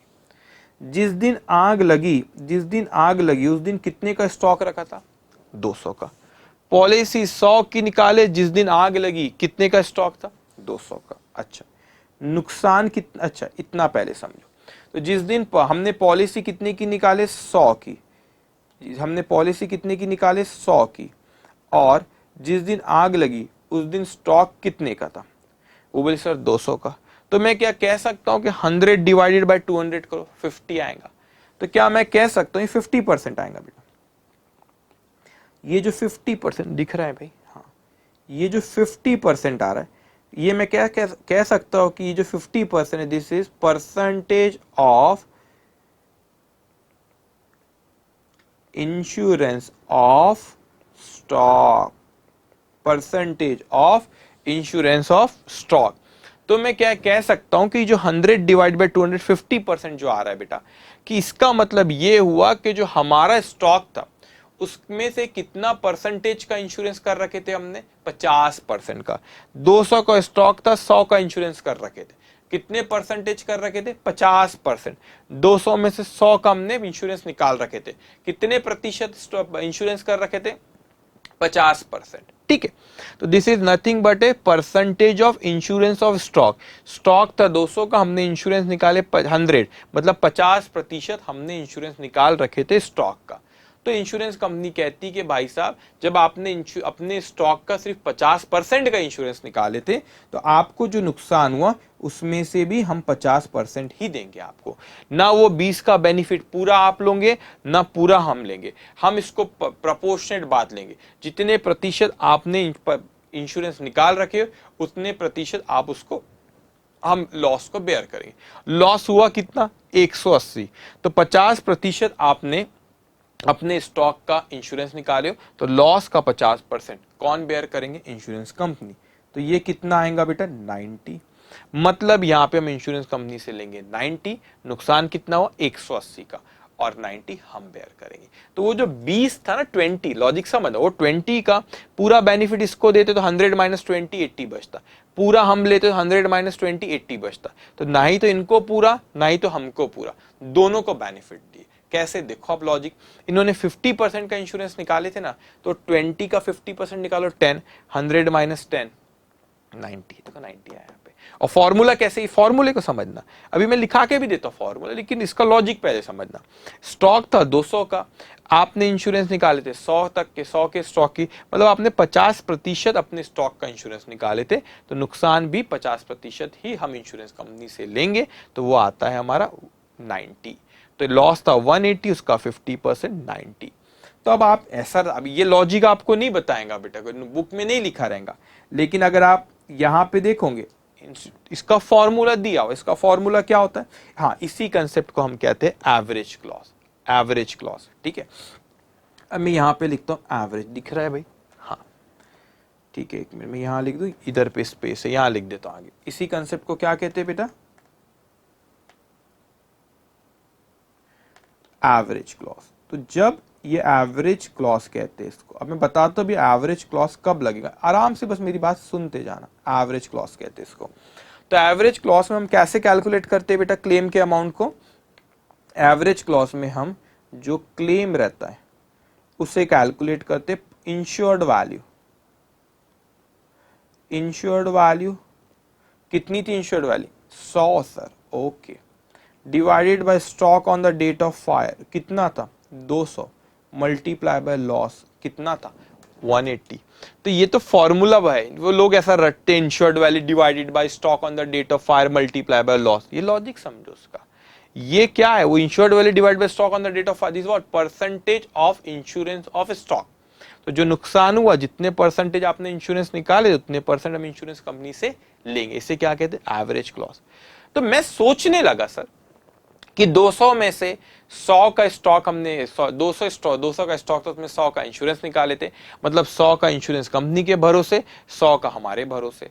तो जो नुकसान हुआ, मतलब 50% उन्हें 200 में से 100 का हमने निकाल रखे थे, 50% इंश्योर्ड था, मतलब जो नुकसान हुआ उसका 50% इंश्योरेंस कंपनी बेयर करेंगी, 50% हम बेयर करेंगे। नुकसान हुआ 180 का, उसका 50% 90।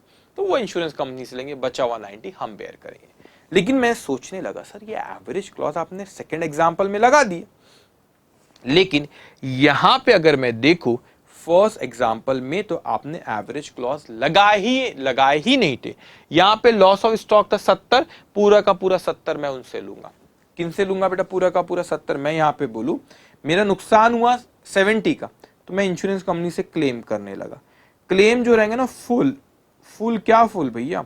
लॉस ऑफ स्टॉक जितना हुआ पूरा मैं इंश्योरेंस कंपनी से लूंगा। अच्छा, यहां पे पूरा 70 इंश्योरेंस कंपनी से ले रहे हो, यहां पे 180 पूरा नहीं ले रहे हो। अरे भाई साहब, यहां पे मेरा लॉस ऑफ स्टॉक जो था, जो मेरा stock on the date of fire था, वो 80 है, और वहां पे कितना है बेटा? पॉलिसी कितने की निकाला? 100 की। मतलब पूरा का पूरा 80 इंश्योरेंस कंपनी के ही भरोसे पे था, पूरा का पूरा 80 इंश्योरेंस कंपनी के ही रिस्क पे था। लेकिन यहां पे मेरे पास जिस दिन आग लगी स्टॉक था 200 का, मगर इन पॉलिसी निकाला था मैंने 100 की। इसका मतलब पूरा का पूरा उनके रिस्क पे नहीं था, 200 में से उनके रिस्क पे था 100, मेरे रिस्क पे था 100। तो जब भी आपका stock on the date of fire if more than the policy amount, then this concept of average clause will apply. ये एवरेज क्लॉज का कंसेप्ट होता है और क्लेम इस तरीके से फॉर्मूला लगा के कैलकुलेट करते। लेकिन अगर आपका stock on the date of, मैं लिखा के दूंगा, मेरी बात सुनना पहले, stock on the date of fire अगर पॉलिसी अमाउंट से कम है बेटा, अगर पॉलिसी अमाउंट से कम है तो फिर तो एवरेज क्लॉज नहीं लगेगा, क्योंकि पूरा का पूरा किसके भरोसे बेटा? इंश्योरेंस कंपनी के भरोसे है। ओके, ठीक है। अभी इसको मैं लिखा के दूंगा, दोनों condition, when stock on the date of fire कभी ज्यादा हो सकती है पॉलिसी अमाउंट से, कभी कम हो सकती है। तो कैसे कैलकुलेट करना उस पर बात करेंगे। लेकिन बेटा ये लॉस ऑफ स्टॉक 180 था, यहां पे पूरा 180 क्लेम कर सकता नहीं, यहां पे 90 करूंगा। क्यों? क्योंकि आपने जितने प्रतिशत इंश्योरेंस कम कराए थे, उतने ही लॉस का उतने ही प्रतिशत वो इंश्योरेंस कंपनी हमको देंगी। यहाँ पे लॉस ऑफ स्टॉक था 70, मगर पूरा का पूरा लेंगे। क्यों? क्योंकि हमारा स्टॉक था उस दिन 80 का और हमने पॉलिसी निकालते 100 की, मतलब हमारा पूरा का पूरा ये 80 इंश्योरेंस कंपनी के भरोसे पे था, तो नुकसान भी हम पूरा का पूरा उनसे लेंगे। ओके, ठीक है भाई। तब आप इसको लिखो, इस पे मैं और एक एग्जांपल लिख, इसको लिखे आपने, ऐसे लिखना सेकंड एग्जांपल, ये सारी चीजें उनके भरोसे, ये हमारे भरोसे, उनके रिस्क पे, हमारे रिस्क पे, ये चीजें आपको कंसेप्ट देते जाएंगी। Okay, write down. अगर नहीं लिखे तो वीडियो पॉज करके लिखो। एक और एग्जांपल ले लो इस पे बेटा, एक और एग्जांपल लेते हैं, ठीक है। सपोज यहाँ पे claim of loss of, 2 example हुए, एक और ले लू मैं, थर्ड एग्जांपल ले लेता हूं, ठीक है। चलो लिखो,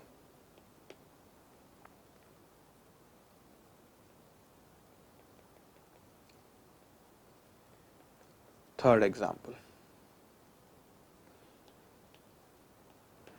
ओके, चलिए।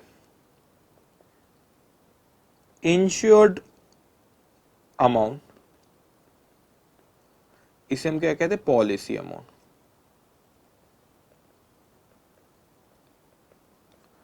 हमने सपोज यहां पे 300 लाख की पॉलिसी निकाली, कितने लाख की? 300 की। आग लगी, साथ में लिखते जाओ मेरे, stock on the date of fire, जिस दिन आग लगी उस दिन कितने का स्टॉक था? 40 लाख का। अच्छा, मतलब 400 में से हम, जिस दिन आग लगी 400 का स्टॉक था, लेकिन पॉलिसी की अमाउंट कितनी थी? 300, मतलब 400 में से 300 का स्टॉक इंश्योरेंस कंपनी के रिस्क के भरोसे, उनके रिस्क पे, और 100 का स्टॉक हमारे रिस्क पे रखा हुआ है, ठीक है। सैल्वेज गुड्स, सैल्वेज वैल्यू कितना बेटा? 40 लाख। ओके, तो बताओ लॉस ऑफ स्टॉक, तो आप फट से बोलेंगे sir loss of stock, stock on the date of fire, जिस दिन आग लगी कितने का स्टॉक था? 400 लाख का। अच्छा, सैल्वेज कितना था? 40 लाख, तो नुकसान कितने का हुआ? 360। तो 400 में से 40 का बच गया, तो 360 का नुकसान हो गया, ठीक है। 360 का नुकसान हो गया।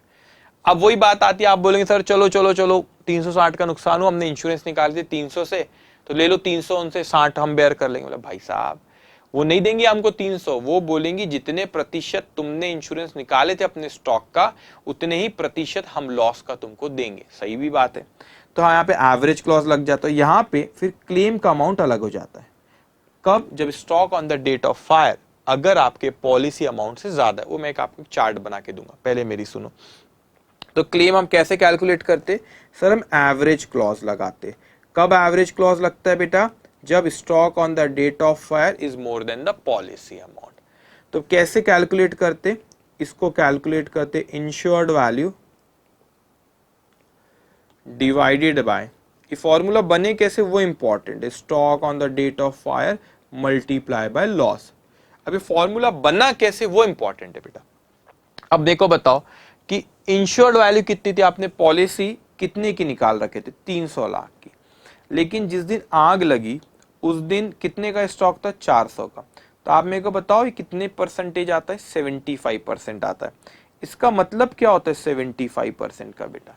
मतलब हमारा जो स्टॉक है वो 75% इंश्योरेंस कंपनी के रिस्क पे हमारे पास है और बचा हुआ 25% हमारे रिस्क पे रखा हुआ है। तो this 75% is nothing but percentage of insurance of stock, percentage of insurance of stock है बेटा। ओके, अब मेरे को बताइए बेटा एक्चुअल में आपका कितने का नुकसान हुआ? तो 75% इंश्योरेंस कंपनी के रिस्क पे था, मल्टीप्लाई बाय लॉस करते, लॉस कितने का है? 360। तो 360 का 75% वो हमको देंगी। वो कितना आता है? 270। तो हम पूरा का पूरा ये लॉस 360 इंश्योरेंस कंपनी से नहीं मांगेंगे। हम कितना मांगेंगे बेटा उनसे? 270, क्योंकि लॉस हुआ 360 लेकिन हमने 75% ही अपने स्टॉक का इंश्योरेंस करा रखे थे, तो वो नुकसान का भी 75% ही हमको देंगी। ओके, तो ये समझे, इसे हम क्या कहते हैं? Average clause. लेकिन कब एवरेज क्लॉज लगता है? जब stock on the date of fire आपका पॉलिसी अमाउंट से ज्यादा है। ठीक है, चल अब एक काम करें, आपने लिखे थर्ड एग्जाम्पल बेटा, ये रहा हमारा थर्ड। मेन क्वेश्चन पे आने को भी समय है, इतनी ये चीजें इतनी स्ट्रांग कर लो एक कंसेप्ट, फिर मेन क्वेश्चन पे आऊंगा आप यूं आराम से आपको हर कंसेप्ट समझा रहेगा। ठीक है, अब ये थर्ड एग्जाम्पल लिखे बेटा। अब इसके बाद इसके नीचे लिखना claim of loss of stock. लिखो claim of loss of stock. ठीक है बेटा, इस आपने हेडिंग दी claim of loss of stock. दो पॉसिबिलिटी है मेरा लॉस ऑफ स्टॉक हुआ तो मैंने बोला क्या दो पॉसिबिलिटी है? वो दो पॉसिबिलिटी कुछ इस तरह है, stock on the date of fire is less than the policy amount. Policy amount से कम है मेरा, जिस दिन स्टॉक जो था वो पॉलिसी अमाउंट से कम रखा है। एक हो सकता है stock on the date of fire is more than the policy amount, is more than the stock on the date of fire less than the policy amount, stock on the date of fire is more than the दो possibility. पहले इस पे बात करते हैं। तो यहां पे हम बेटा क्लेम कैसे कैलकुलेट करते हैं? क्लेम कैसे कैलकुलेट होगा?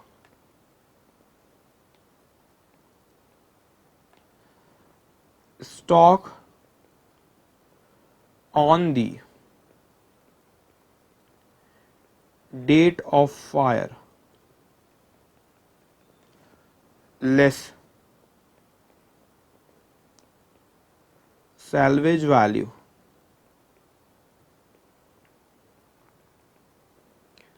जो भी फिगर आएंगी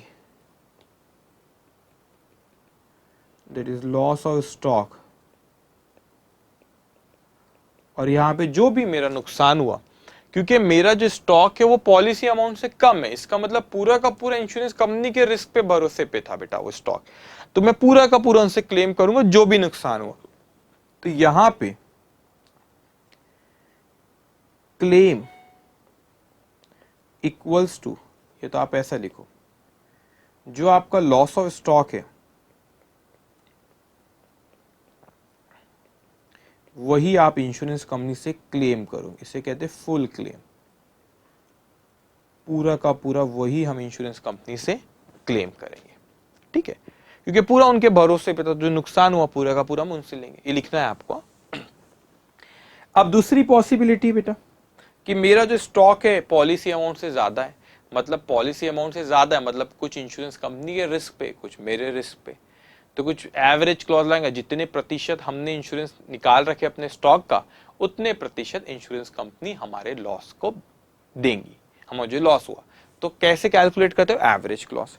तो यहाँ पे पहले तो अपने को लॉस निकालना पड़ेगा, यहाँ पे भी लॉस कैसे निकलेगा, वैसे ही जैसे निकालते नॉर्मल, तो वे लिख देता हूं मैं, stock on the date of fire, stock on the date of fire less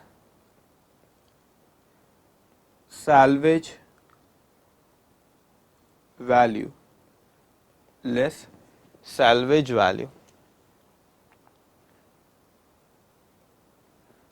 जो भी हुआ वो रहेगा लॉस ऑफ स्टॉक। अब क्या सारा का सारा उनसे ले लेंगे जो भी लॉस ऑफ स्टॉक हुआ, नहीं, आपने सारा का सारे अपने स्टॉक का इंश्योरेंस नहीं निकाले थे, तो यहां पे एवरेज क्लेम कैसे कैलकुलेट होगा, एवरेज क्लॉज से। एवरेज क्लॉज कैसे कैलकुलेट करते बेटा, insured value, insured value divided by stock on the date of fire multiply by loss, इस तरीके हो सकता है। लेकिन यहां पे इस तरह का क्लेम कब होगा, जब stock on the date of fire is more than the policy amount. Okay, चलिए लिखेंगे बेटा इसे आप, ओके।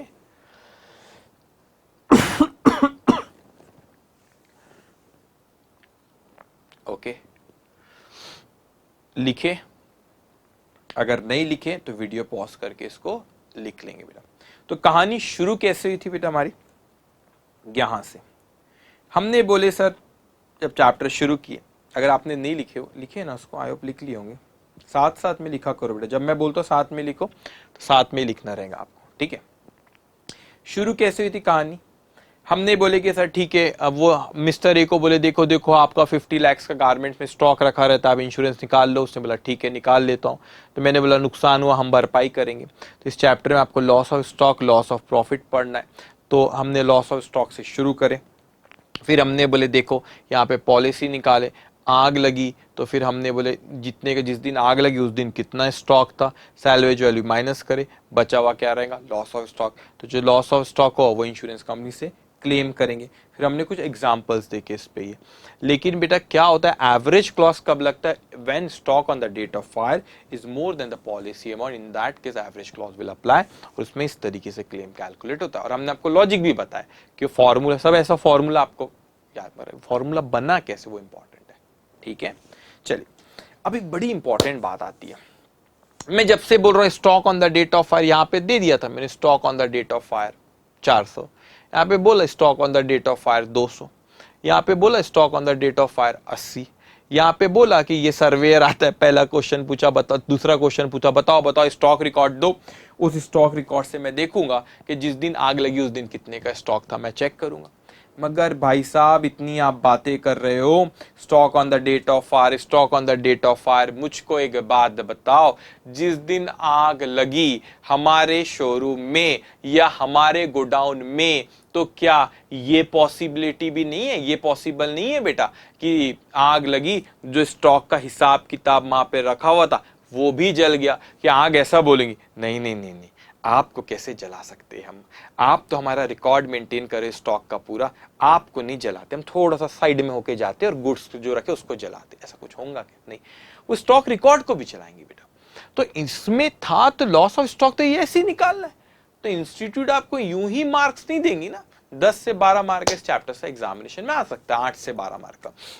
तो इंस्टीट्यूट इसमें क्या है, 3 स्टेप, ये तो 4 स्टैंडर्ड के बच्चे को पूछेंगे करो तो बोलेगा हाँ फॉर्मूला लगाओ कैलकुलेट कर लेंगे, उसमें क्या है। लेकिन मेन मजा अब आएगा stock on the date of fire के।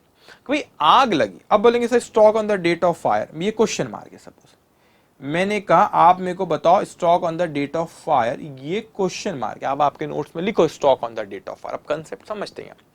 अब मैंने कहा ठीक है sir stock on the date of fire, ये बहुत ही बड़ा क्वेश्चन मार्क है, मेरे को पता लगाना कि जिस दिन आग लगी उस दिन स्टॉक कितना था। मतलब कौन सी बड़ी बात है। मैंने बोला जाओ जाओ जाओ और कर लो फिजिकल वेरिफिकेशन, फिजिकल वेरिफिकेशन कर लेते जाके। अरे भाई साहब फिजिकल वेरिफिकेशन कहां से करेंगे, अगर जो गुड्स जल गए वो तो जल गए, उन्हें कहां से काउंट करूं मैं कि कितने थे, जिस दिन आग लगी उस दिन कितने का स्टॉक थे, कहां से काउंट करूं। फिजिकल वेरिफिकेशन पॉसिबल नहीं है। आप बोलेंगे हमने पढ़े थे फाउंडेशन में सर इन्वेंट्री में वो फिजिकल वेरे, भैया फिजिकल वेरिफिकेशन रहेगा तो करोगे ना, जल गए वो कहां से करोगे, पॉसिबल नहीं है। जिस दिन आग लगी उस दिन कितने का स्टॉक था, फिजिकल वेरीफाई करना। सही है सर। सर हमने ना वहां पे और एक चीज पढ़े थे, मतलब क्या पढ़े थे बताओ, स्टॉक रिकॉर्ड कहते, हमने तो बड़ी बड़ी मेथड भी पढ़ ली थे वहां पे, मतलब क्या पढ़े थे आपने, फीफो पढ़े थे, वेटेड एवरेज मेथड से निकलता है सर, लीफो से निकलता है। मैंने बोला भाई साहब फिजिकल गुड्स जल गए, गुड्स के साथ साथ में स्टॉक रिकॉर्ड भी तो जल सकते हैं ना, वो भी जल गए, ओहो ये भी जल गए तो पॉसिबल नहीं है। तो फिजिकल वेरिफिकेशन भी नहीं कर पा रहे बेटा, और हम स्टॉक रिकॉर्ड से भी नहीं पता लगा पा रहे। लेकिन मेरे सामने तो ये क्वेश्चन अराइज होता है ना कि जिस दिन आग लगी उस दिन स्टॉक कितने का था, वही तो है ना क्वेश्चन। वो तो हम इन एग्जांपल्स में ले लिए फिगर, लेकिन हमको ये तो बताओ प्रैक्टिकली फिजिकल वेरिफिकेशन नहीं हो सकता, स्टॉक रिकॉर्ड भी जल गए, मैं कैसे स्टॉक निकालूं, जिस दिन आग लगी कितने का स्टॉक था वही नहीं पता, तो मैं कैसे कैलकुलेट करूंगा। बात तो सही है।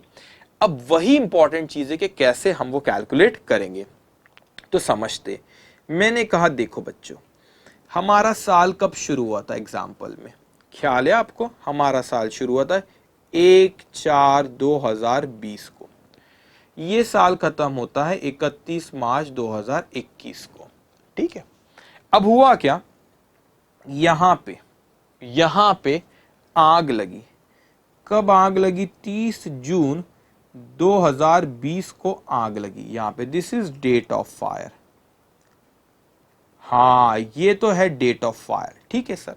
मेरा उद्देश्य, मेरा इंटेंशन यहां पर यह है कि आप ये पता लगाओ जिस दिन आग लगी, stock on the date of fire, जिस दिन आग लगी उस दिन कितने का स्टॉक रखा था, वो मुझे पता लगाना है। जिस दिन आग लगी उस दिन कितने का स्टॉक रखा हुआ था, वो मुझे पता लगाना है। बात तो सही है। अब यहां आग लग गई, गुड्स तो जल गए, तो फिजिकल वेरिफिकेशन नहीं हो सकता। स्टॉक रिकॉर्ड भी जल गए तो वो स्टॉक रिकॉर्ड भी चेक नहीं हो सकते, वहां से भी नहीं पता लग सकता। तो मैं सोचने लगा कैसे इसको हम कैलकुलेट कर सकते बेटा। So do you remember trading account, final account बनाएंगे ना बेटा आपने, हाँ। तो ट्रेडिंग अकाउंट पता है आपको, ठीक है। अब आप समझो मैं क्या कहना चाह रहा हूं आपसे। मैंने कहा सर एक काम करते, ये जो वक्त है ना हमारा, मतलब जहां से साल शुरू हुआ है, जहां से साल शुरू हुआ है वहां से जहां तक आग लगी है, अगर इतने पीरियड का ट्रेडिंग अकाउंट बनाऊं तो वहां पे क्लोजिंग स्टॉक आता है ना, अगर यहां से यहां तक बनाओ मतलब क्लोजिंग स्टॉक यहां पे आएगा, मतलब इस तारीख को आग लगी, क्लोजिंग स्टॉक वही है जिस तारीख को आग लगी, इस तारीख का क्लोजिंग स्टॉक, मतलब that is stock on the date of fire ही हुआ ना, क्योंकि ये डेट ऑफ फायर है, stock on the date of fire. तो क्लोजिंग स्टॉक जो यहां पे आएगा that is stock on the date of fire. लेकिन ट्रेडिंग अकाउंट यहां से यहां तक ही बनाना पड़ेगा, इस पीरियड से इस पीरियड तक के का ही। आप बोलेंगे सर कैसी बात कर रहे हो, तो मतलब आप ट्रेडिंग अकाउंट इसलिए बनाना चाह रहे हो कि वहां से आप जो मिसिंग फिगर है वो stock on the date of fire निकाल लो, क्लोजिंग स्टॉक इस तारीख का, that is nothing but stock on the date of fire. हाँ मैंने बोला वही तो कह रहा हूं। आप कैसी बात कर रहे हो सर, हमने तो पढ़े थे पहले जब फाइनल अकाउंट बनाते थे, वहां पर तो हम जो ट्रेडिंग अकाउंट बनाते थे ना, तो वहां पे तो हमारा बैलेंसिंग फिगर वो ग्रॉस प्रॉफिट आया करता था। हाँ, बात तो सही है, बैलेंसिंग फिगर तो ग्रॉस प्रॉफिट आया था। मैं तो यहाँ बैलेंसिंग फिगर, मेरे को तो क्या निकालना है, स्टॉक निकालना है, क्लोजिंग स्टॉक। तो कैसे निकलेगा हम उस पर बात करते। देखो, मैंने कहा कि चलिए सर मैं एक अकाउंट बनाता हूं, उस अकाउंट का नाम मैंने रखा इस पीरियड का, मैंने उस अकाउंट का नाम रखा ट्रेडिंग अकाउंट, ट्रेडिंग अकाउंट नाम रखा। और वो कहां से बेटा, 1/4/2020 से लेके 30 जून 2020 तक, सिर्फ वो 3 महीने का। अच्छा, मैंने बोला क्यों बना रहे, मैंने सोचा stock on the date of fire निकालेंगे। मैंने बताओ बताओ कैसे निकालोगे stock on the date of fire. तो कुछ इस तरह निकलेगा, ठीक है। मैंने कहा चलो बनाते, अपन अपन सोचते। तो अब सबसे पहले इतने पीरियड का बनाना, यहां से कहानी शुरू करते। मैंने बोला यहाँ पे ओपनिंग स्टॉक लिखेंगे। बोला हाँ, ओपनिंग स्टॉक वो कहां से लाएंगे, पिछले साल का क्लोजिंग स्टॉक वो तो पता रहेगा ना, बैलेंस शीट पता है, ठीक है, बैलेंस शीट होंगी हमारी, वहां से हमको पता चल जाएगा पिछले साल की बैलेंस शीट से। हमारा अकाउंटेंट, हमारे चार्टर्ड अकाउंटेंट होंगे, उनको पूछेंगे आपने ऑडिट किए थे बताओ, वो हमको पता चल जाएगा। तो हमारे पास ओपनिंग स्टॉक यहाँ पे, तो मैंने लिखा ओपनिंग स्टॉक, यहाँ पे आगे ओपनिंग स्टॉक मिला। हाँ हाँ, फिर क्या हुआ, हमारा उद्देश्य क्या है ना ये समझना, हमारा इंटेंशन क्या है। अभी ट्रेडिंग अकाउंट जो मैंने लिखा इसको बनाने का इंटेंशन क्या है, मुझे ये पता लगाना इस ट्रेडिंग अकाउंट से कि जिस दिन आग लगी उस दिन कितने का स्टॉक था। मैंने क्या बोला बेटा, जिस दिन आग लगी उस दिन कितने का स्टॉक हमारे पास रखा हुआ था, वो हमारा इंटेंशन, इसको बनाने का, इसको समझना। अब ओपनिंग स्टॉक लिखा मैंने, हाँ ठीक है। मैंने बोला यहाँ पे सर कुछ परचेज भी किया होगा, तो मेरे कुछ चुनिंदा सप्लायर है उनसे खरीदता, उनको फोन किया, मिला आग वाग लग गई, सब बुक्स ऑफ अकाउंट चल गए, आप बताओ आपने मेरे को, उनने बेचे मतलब हमने खरीदे, मैंने कितने का खरीदा था। उन्होंने मेरे को बताया कि सर इतना था। ये तो फिर मैंने बैंक स्टेटमेंट इधर उधर से खबर निकाला और यहाँ पे लिखा हाँ मैंने इन 3 महीनों में इतने का परचेज किया था। मतलब चलो वो भी लिख लेता हूँ, सही है। मैंने बोला, फिर मैंने बोला यार हमारे कुछ सप्लायर, उनको कॉल करो, और वैसे भी हम चेक से पेमेंट लेते, आरटीजीएस कराते या फिर चेक लेते हैं उनसे, तो देखो देखो हमारे पास कितने का सेल हुआ। हमने सप्लायर को, हमने जो कस्टमर को फोन किया, उन्होंने हमको बताया, सभी अंदाजे पे चल रहा है बेटा, अंदाजे से परचेज इतना, सेल्स इतना, तो मैंने ये सेल्स भी लिख लिया, है ना। अब कभी कभी कुछ होता है बेटा, तो ये गुड्स ओपनिंग स्टॉक इतना, इतने का आया, वो बिका, उतने को सेल वैल्यू लिखी हुई। अब कभी कभी होता है कि जब आप सेल करते हो तो कभी कभी आप वो गुड्स सैंपल के लिए भी लेके जाते हो। किसके लिए लेके जाते हो, सैंपल के लिए बांट देते हो, तो गुड्स कम होता है। तो गुड्स कम हुआ तो यहाँ पे गुड्स बढ़ रहा है, वहां पे गुड्स कम हो रहा है, तो मैंने क्रेडिट किया यहाँ पे बाय। ये जो गुड्स यूज्ड हुए, क्यों यूज्ड हुए बेटा, ये सैंपल के लिए चले गए, तो सैंपल लिख लेता हूं, ठीक है, सैंपल। अभी क्या होता है, ओनर भी कुछ गुड्स अपने पर्सनल यूज के लिए लेके गया। अभी एंट्रीज ये सब आपको पता भी होंगे और आगे मैं जब प्रॉब्लम करूंगा जब बात भी करूंगा, लेकिन अभी कोई और चीज पे मैं आपको फोकस करना चाह रहा हूं। अभी आप ये समझो, गुड्स आया, गुड्स गया, तो गुड्स वहां पे कुछ ओनर ने लेकर चले गया बेटा, तो वो गुड्स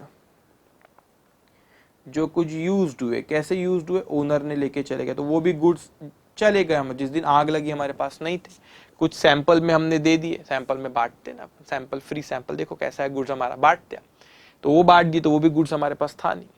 तो मैंने बोला चलो चलो सर अब तो यहाँ पे लिख लो। मैंने बोला अब अपन यहाँ पे 2 चीज मेरे को पता नहीं, मतलब क्या नहीं पता है।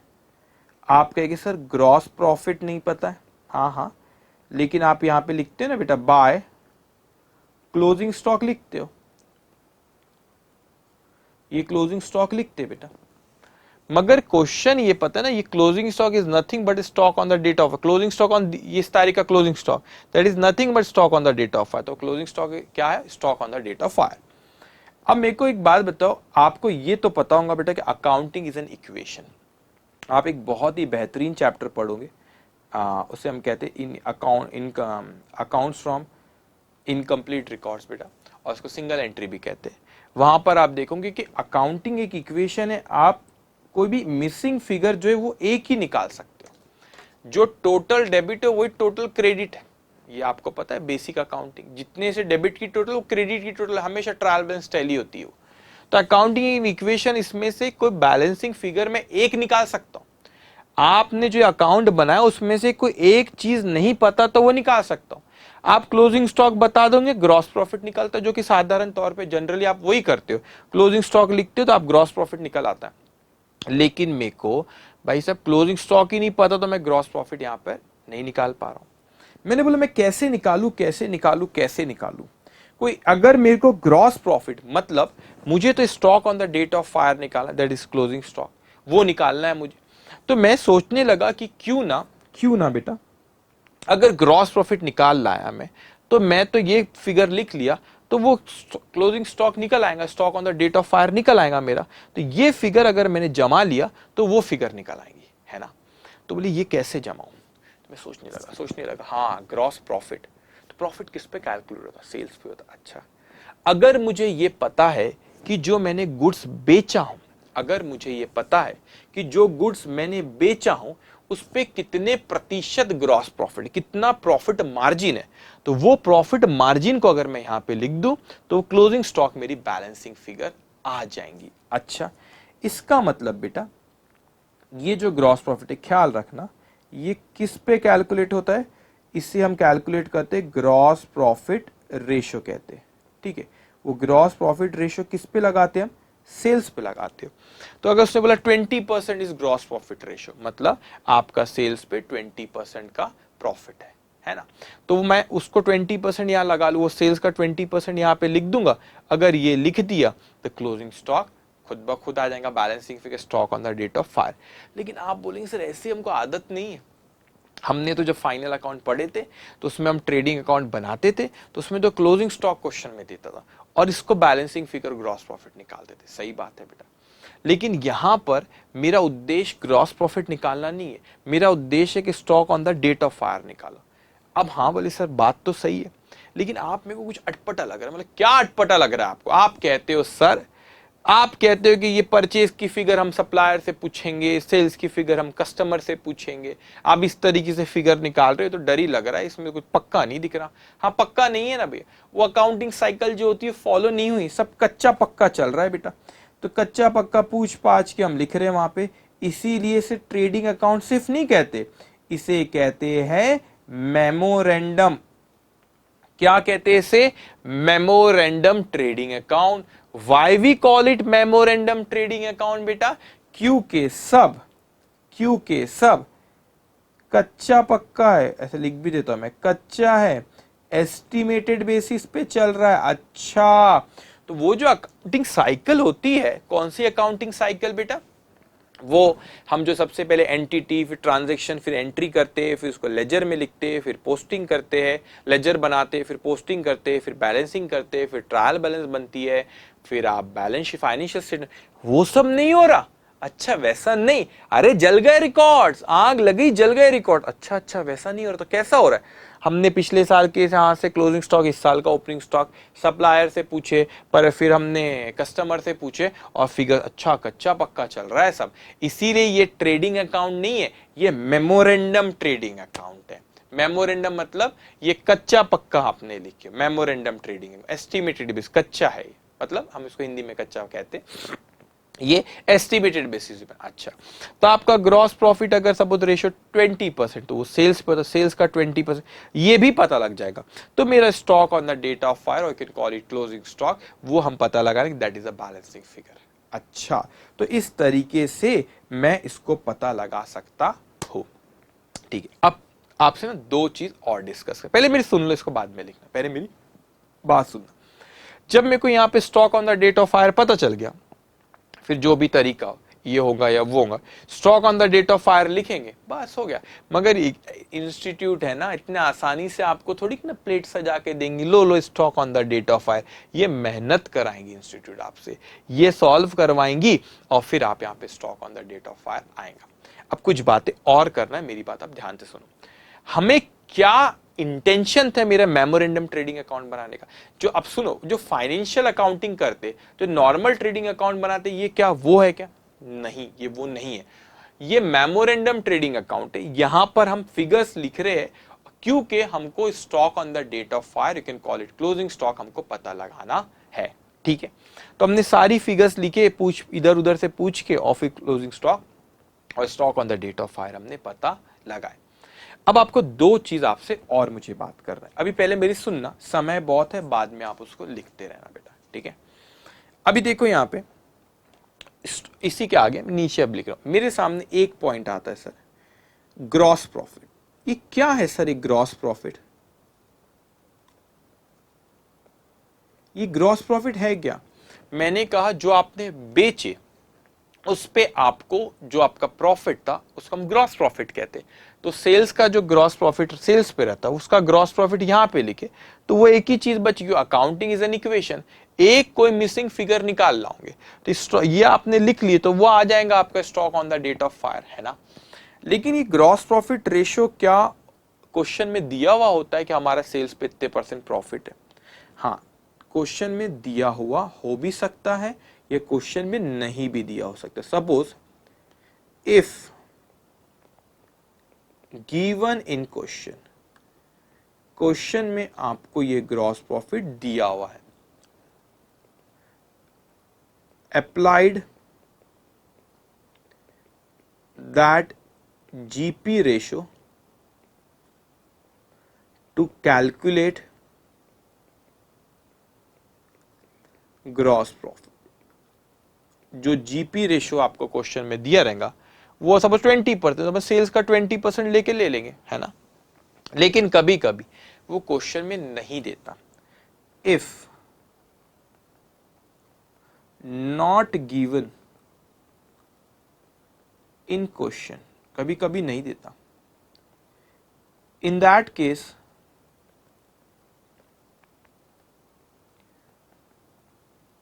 they will give you last year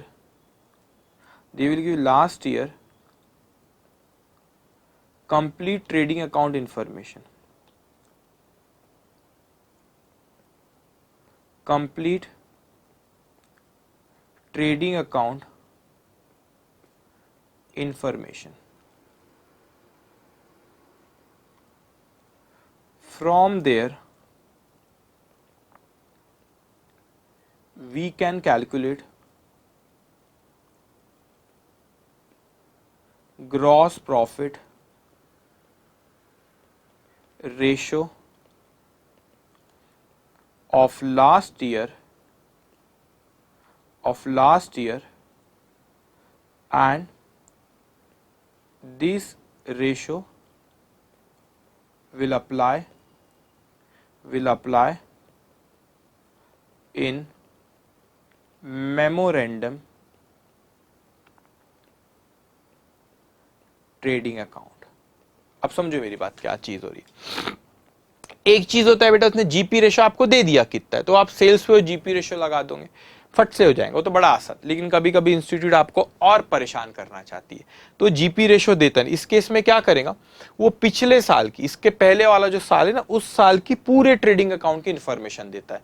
opening stock पिछले साल का सेल्स परचेज जितना ट्रेडिंग अकाउंट में वो देता है आपको। अब पिछले साल का क्लोजिंग स्टॉक मतलब इस साल का ओपनिंग स्टॉक, तो पिछले साल का क्लोजिंग स्टॉक भी देगा, पिछले साल का ओपनिंग स्टॉक भी देगा, सब देगा पिछले साल की इंफॉर्मेशन। आपको सारी इंफॉर्मेशन लास्ट ईयर की देगा। अब उसने आपको लास्ट ईयर की इंफॉर्मेशन पूरी की पूरी दे दिया बेटा, तो आप क्या करोगे, पिछले साल का ट्रेडिंग अकाउंट बनाओगे। ओपनिंग स्टॉक पिछले साल का क्लोजिंग परचेज सेल सब एक्चुअल देगा आपको, वो आप लोगों ग्रॉस प्रॉफिट वहां से निकल आएगा। वो ग्रॉस प्रॉफिट में ग्रॉस प्रॉफिट रेशियो कैलकुलेट करते, क्या कैलकुलेट करते, ग्रॉस प्रॉफिट रेशियो। तो सर जो पिछले साल का ग्रॉस प्रॉफिट रेशियो है, आप ये कहना चाह रहे हो कि फिर जो पिछले साल का ग्रॉस प्रॉफिट रेशियो हम कैलकुलेट करेंगे तो, और वो ग्रॉस प्रॉफिट रेशियो यहाँ पे जो आपने 3 महीने के लिए मेमोरेंडम ट्रेडिंग अकाउंट, 3 महीने का जो मेमोरेंडम ट्रेडिंग अकाउंट बनाए, वही रेशियो पिछले साल का यहाँ पे लगाएंगे। हाँ बिल्कुल।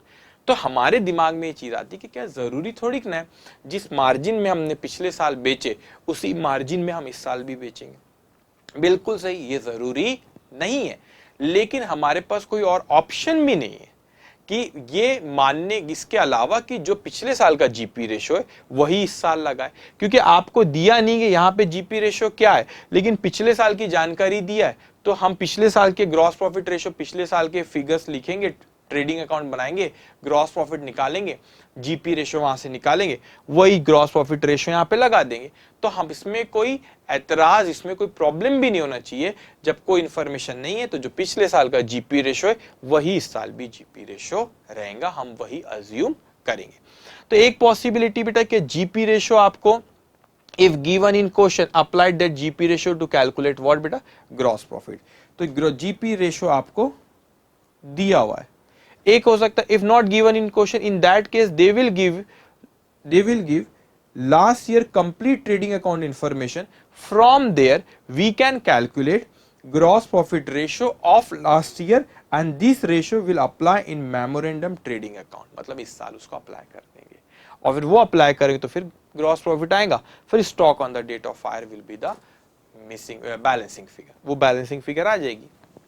तो इस तरह तो हमने सोचा कि सर क्या फिजिकल वेरिफिकेशन पॉसिबल है? नहीं। क्या स्टॉक रिकॉर्ड, वो स्टॉक रिकॉर्ड अगर बता देगा तो फिर क्वेश्चन में दमी क्या कि इसका इंस्टीट्यूट मार्क देंगी क्या 3 चीजें लिखने का, आपको इसके 8 मार्क 12 मार्क देंगी? नहीं बेटा, फिर आपको परेशान करेंगे, फिर वो ये मेमोरेंडम ट्रेडिंग अकाउंट बनाने बोलेंगे, फिर वहां से stock on the date of fire निकालेंगे, फिर उनको आपको और परेशान करना अगर तो आपको जीपी रेशियो भी नहीं देगा क्वेश्चन में, जीपी रेशियो भी नहीं देगा, फिर आपको लास्ट ईयर की ट्रेडिंग अकाउंट की इंफॉर्मेशन देगा, फिर वहां से आप जीपी रेशियो निकालोगे, ठीक है, और वो जीपी रेशियो यहाँ पर अप्लाई करोगे, ठीक है। अच्छा, तो ऐसी मेहनत होगी? हाँ बेटा ऐसी मेहनत होगी। अब और कोई चीज पहले सुनना, यू हैव इनफ टाइम, आप आराम से इसको बाद में लिखेंगे, पहले आप मेरी बात अच्छे से बेटा सुनेंगे। अब मैं कहने लगा कि क्या ये तो ठीक है कि हमने ये सोचे कि हमारा ये तरीका हुआ कि हम इस तरीके से सेल्स पे हम जीपी रेशियो लगा देंगे, लेकिन मैं सोचने लगा, मतलब अब क्या सोच रहे हो सर, आप इतना क्या सोच रहे हो, और बताइए आप क्या सोच रहे हो।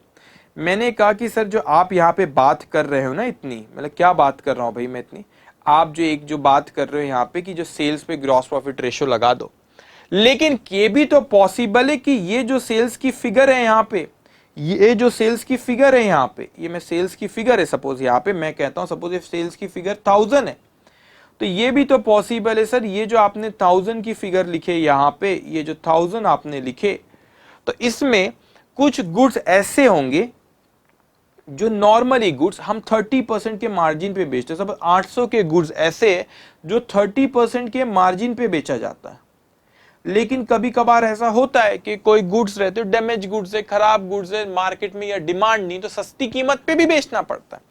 तो हम उसके 200 के गुड्स हमने ऐसे बेचे जिसपे मार्जिन 20% था, या हो सकता है नुकसान पे भी बेचना पड़ता है।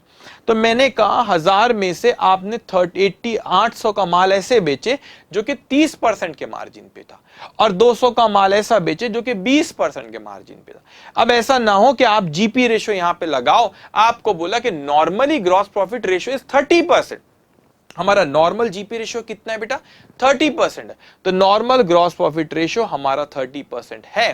तो हमने क्या करे कि बोले चलो चलो पूरा 1000 पे 30% लगाओ और 300 आता, 300 यहां पर लिख दिए, गलत हो जाएगा, उसमें उतना प्रॉफिट अगर यहां गलत लिखे, इतना मैथ्स बेसिक में यहां आपने गलत लिखे बेटा, वो stock closing stock will be the balancing figure, अगर ये फिगर गलत लिखे तो वो stock on the date of fire भी गलत फिगर आएंगी आपकी, है ना।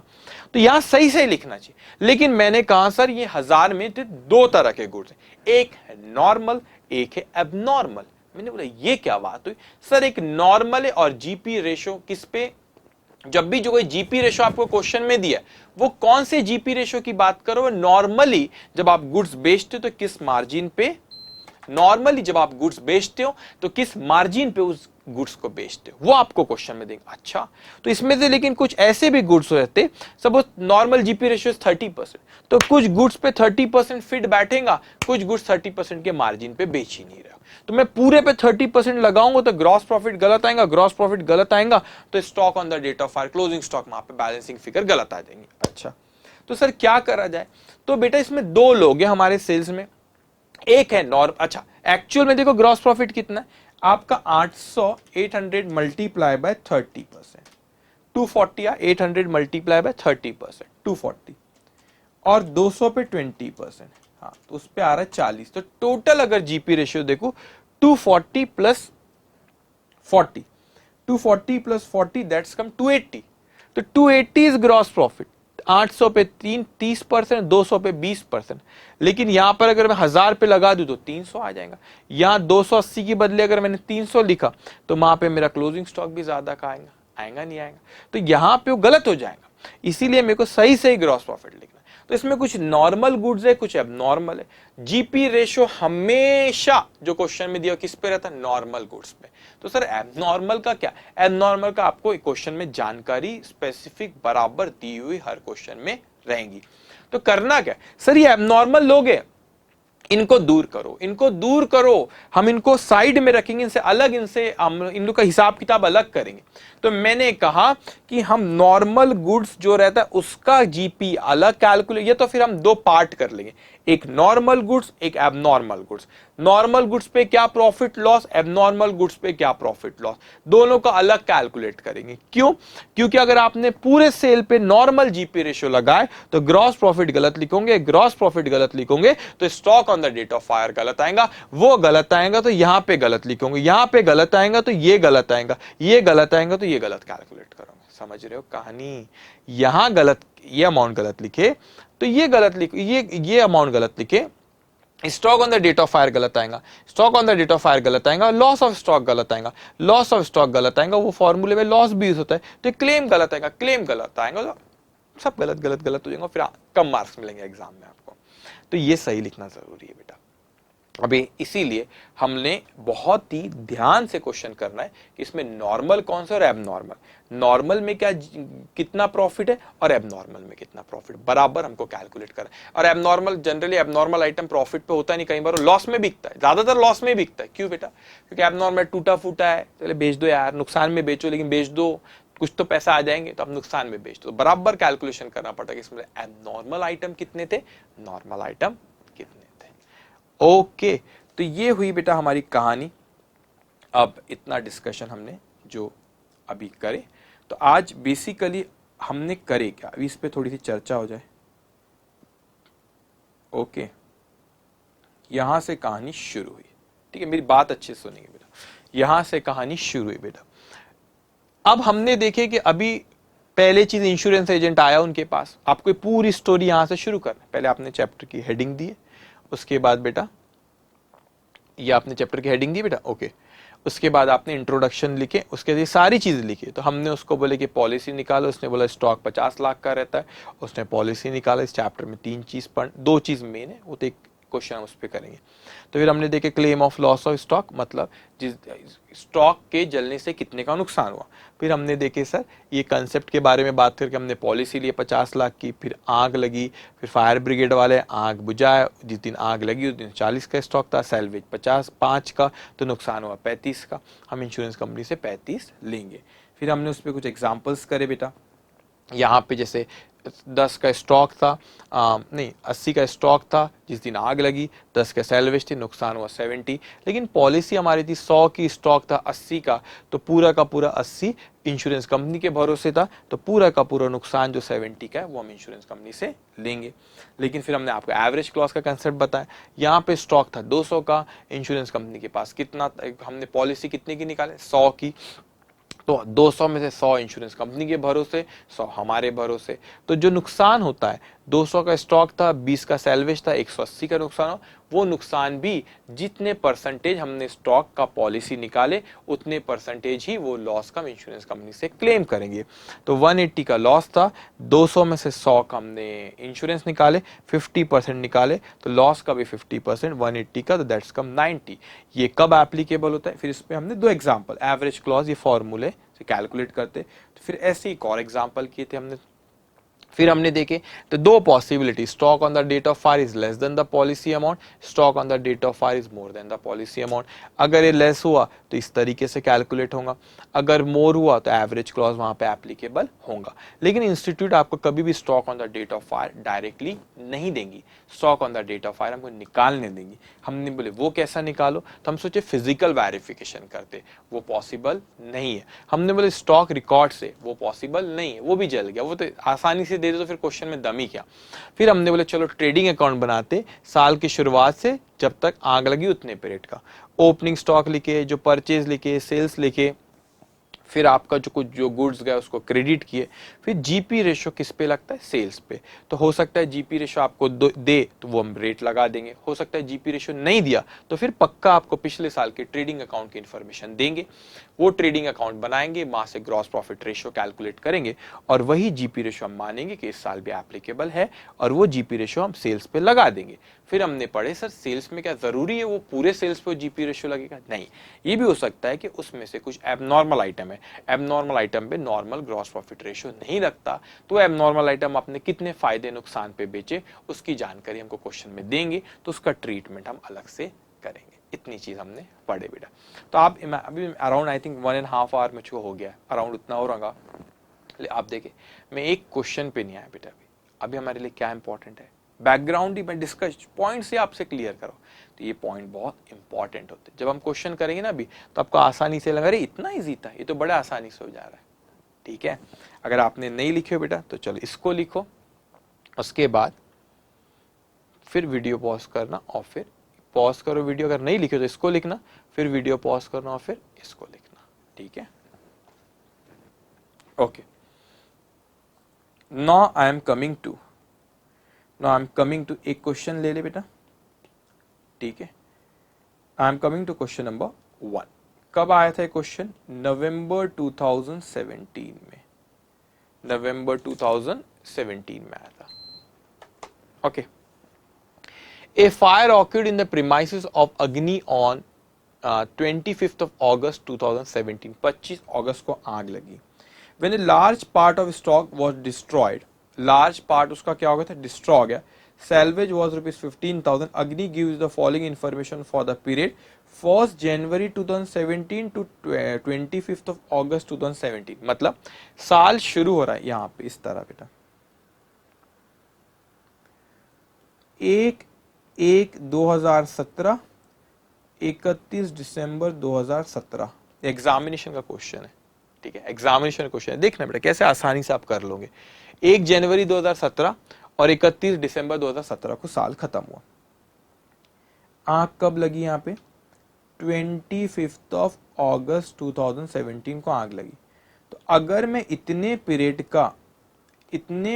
का अगर मैं ट्रेडिंग अकाउंट या मेमोरेंडम ट्रेडिंग बोलते, क्योंकि कच्चा होता है, कच्चा मतलब एस्टिमेटेड बेसिस पे, मतलब एक्चुअल अकाउंटिंग प्रोसेस पूरी फॉलो नहीं होती, आप इधर उधर से फिगर्स वो लाते हो कलेक्ट करके, तो उसको मेमोरेंडम ट्रेडिंग कहते हैं। इस पीरियड का अगर मैंने मेमोरेंडम ट्रेडिंग अकाउंट बना लिया, मेमोरेंडम ट्रेडिंग अकाउंट मैंने बना लिया बेटा, तो मुझे stock on the date of fire पता चल जाएगा, ठीक है।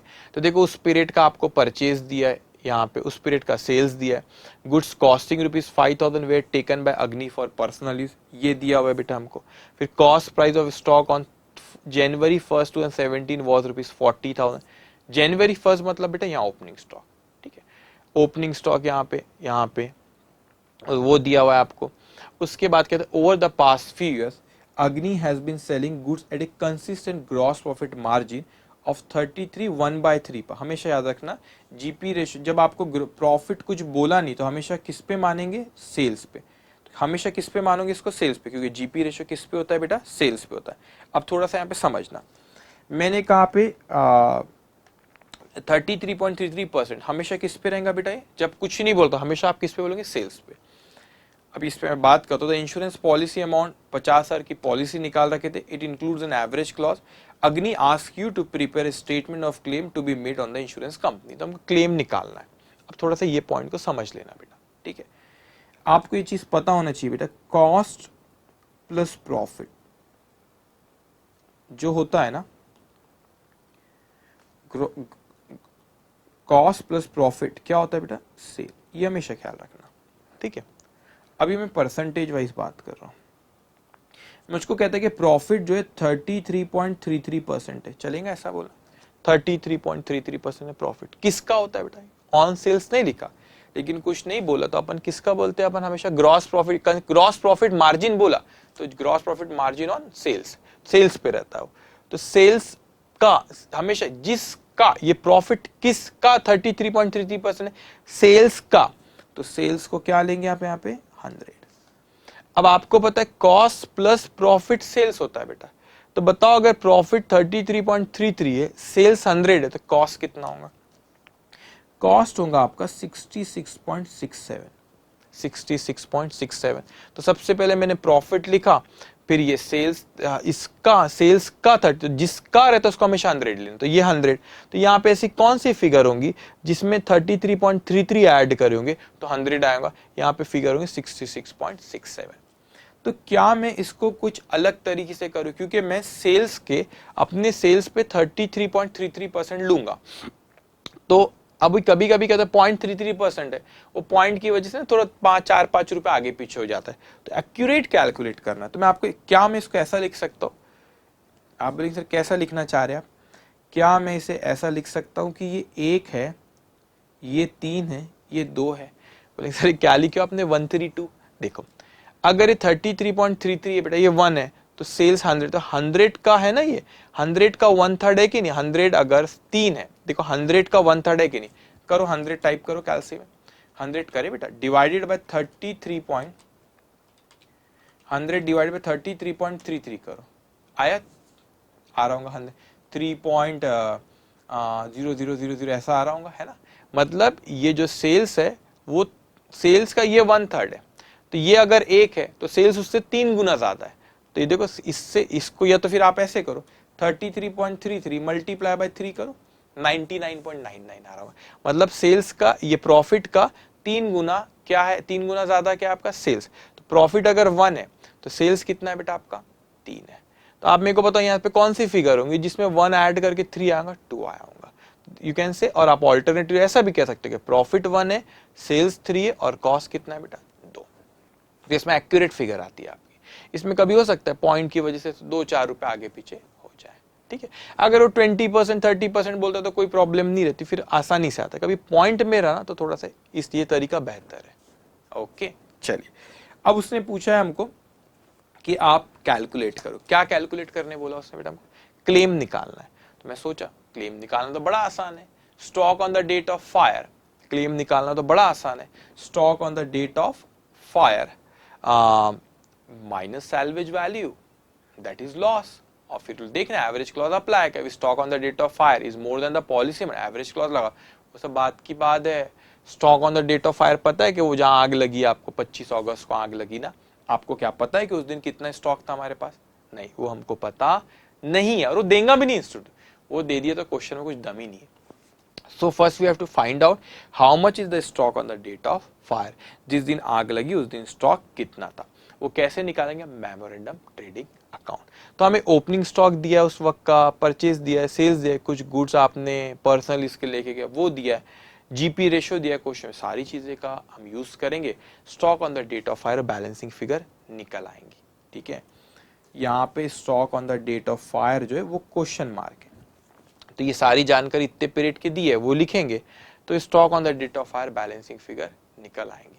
वो निकल आया तो फिर तो क्वेश्चन आसान है, ठीक है। चलो लिखेंगे। और ये सब जो चीजें मैं लिखता हूँ ना, कलाकारी, आप जरूर, आप अपने, मेरे जो नोट्स है ना, मेरी जो बुक आपको दी हुई बेटा, उसी में लिख दिया करो जहाँ पे पॉइंट है।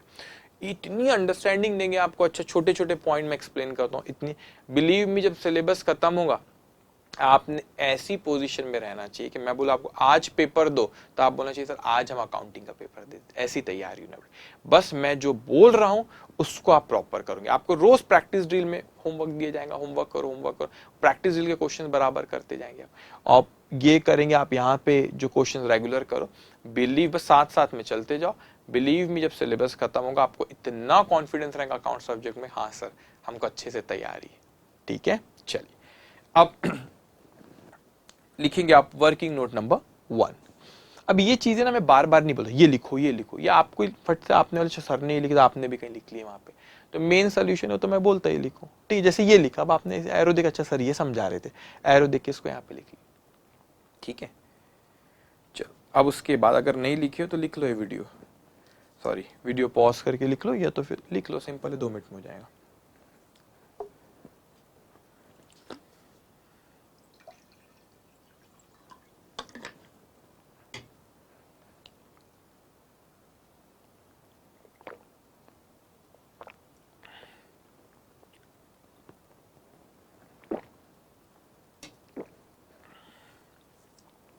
ओके,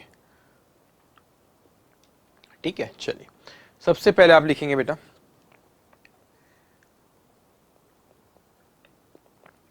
सॉल्यूशन, क्वेश्चन नंबर 1 का सॉल्यूशन। आप लिखेंगे बेटा working note number 1। Working note number 1 क्या बना रहे हैं हम? Memorandum trading account for the period 1st January to 25th of August 2017। आप इसको ड्रॉ करेंगे अराउंड 6-7 लाइन का,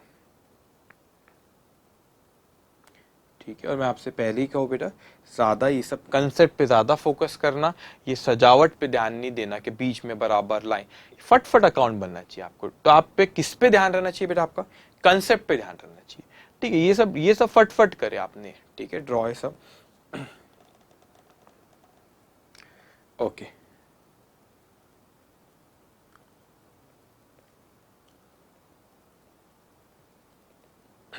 लिख लेंगे बेटा,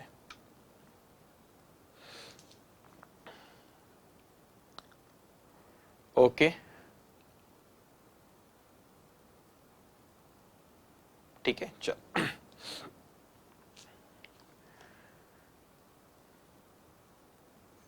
अब देखो सबसे पहले क्या क्या इन्फॉर्मेशन हमको दी हुई है। सबसे पहले हमको दी कि सर परचेज दिया, कितना परचेज बेटा? 85,000। लिख लो यहाँ पे। ओपनिंग स्टॉक ऊपर देगा तो उसके लिए स्पेस रखना। टू परचेज, कितना परचेज दिया है?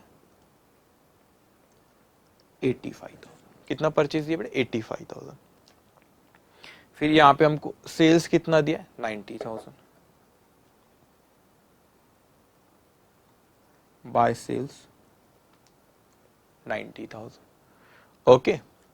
उसके बाद यहाँ पे बेटा goods costing ₹5,000 were taken by Agni for personal use. अब थोड़ा आपको फट से दिमाग में आना चाहिए। चलो इस पे थोड़ी सा डिस्कशन करते हैं।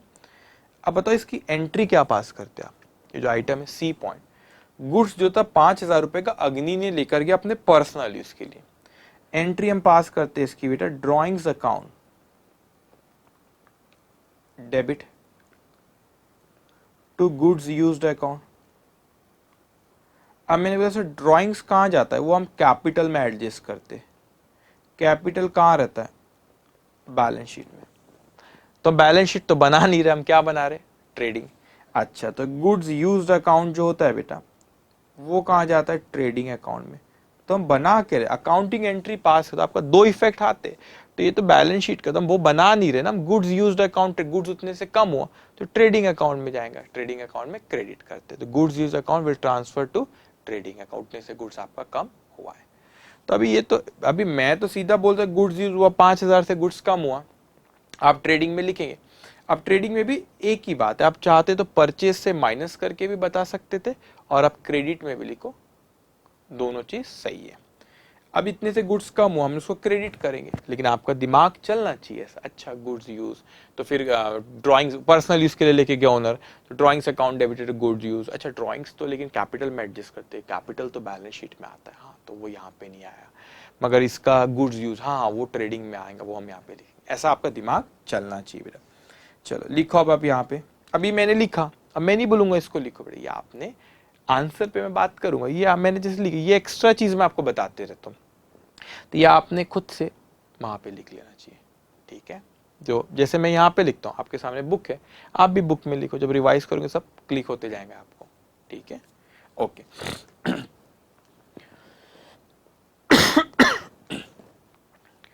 ओके, तो ट्रेडिंग अकाउंट को क्रेडिट करेंगे बेटा बाय गुड्स यूज्ड अकाउंट। आप ब्रैकेट में लिख सकते हो, ये ओनर लेके गया था 5,000 रुपए का, ओके। ठीक है, अब मैं यहाँ पे ये भी चीज हमने लिख ली बेटा। उसके बाद बोलता है cost price of stock on January 1st 2017 was ₹40,000। Opening stock भी है, तो हमने यहाँ पे ओपनिंग स्टॉक भी लिख लिया बेटा, to opening stock.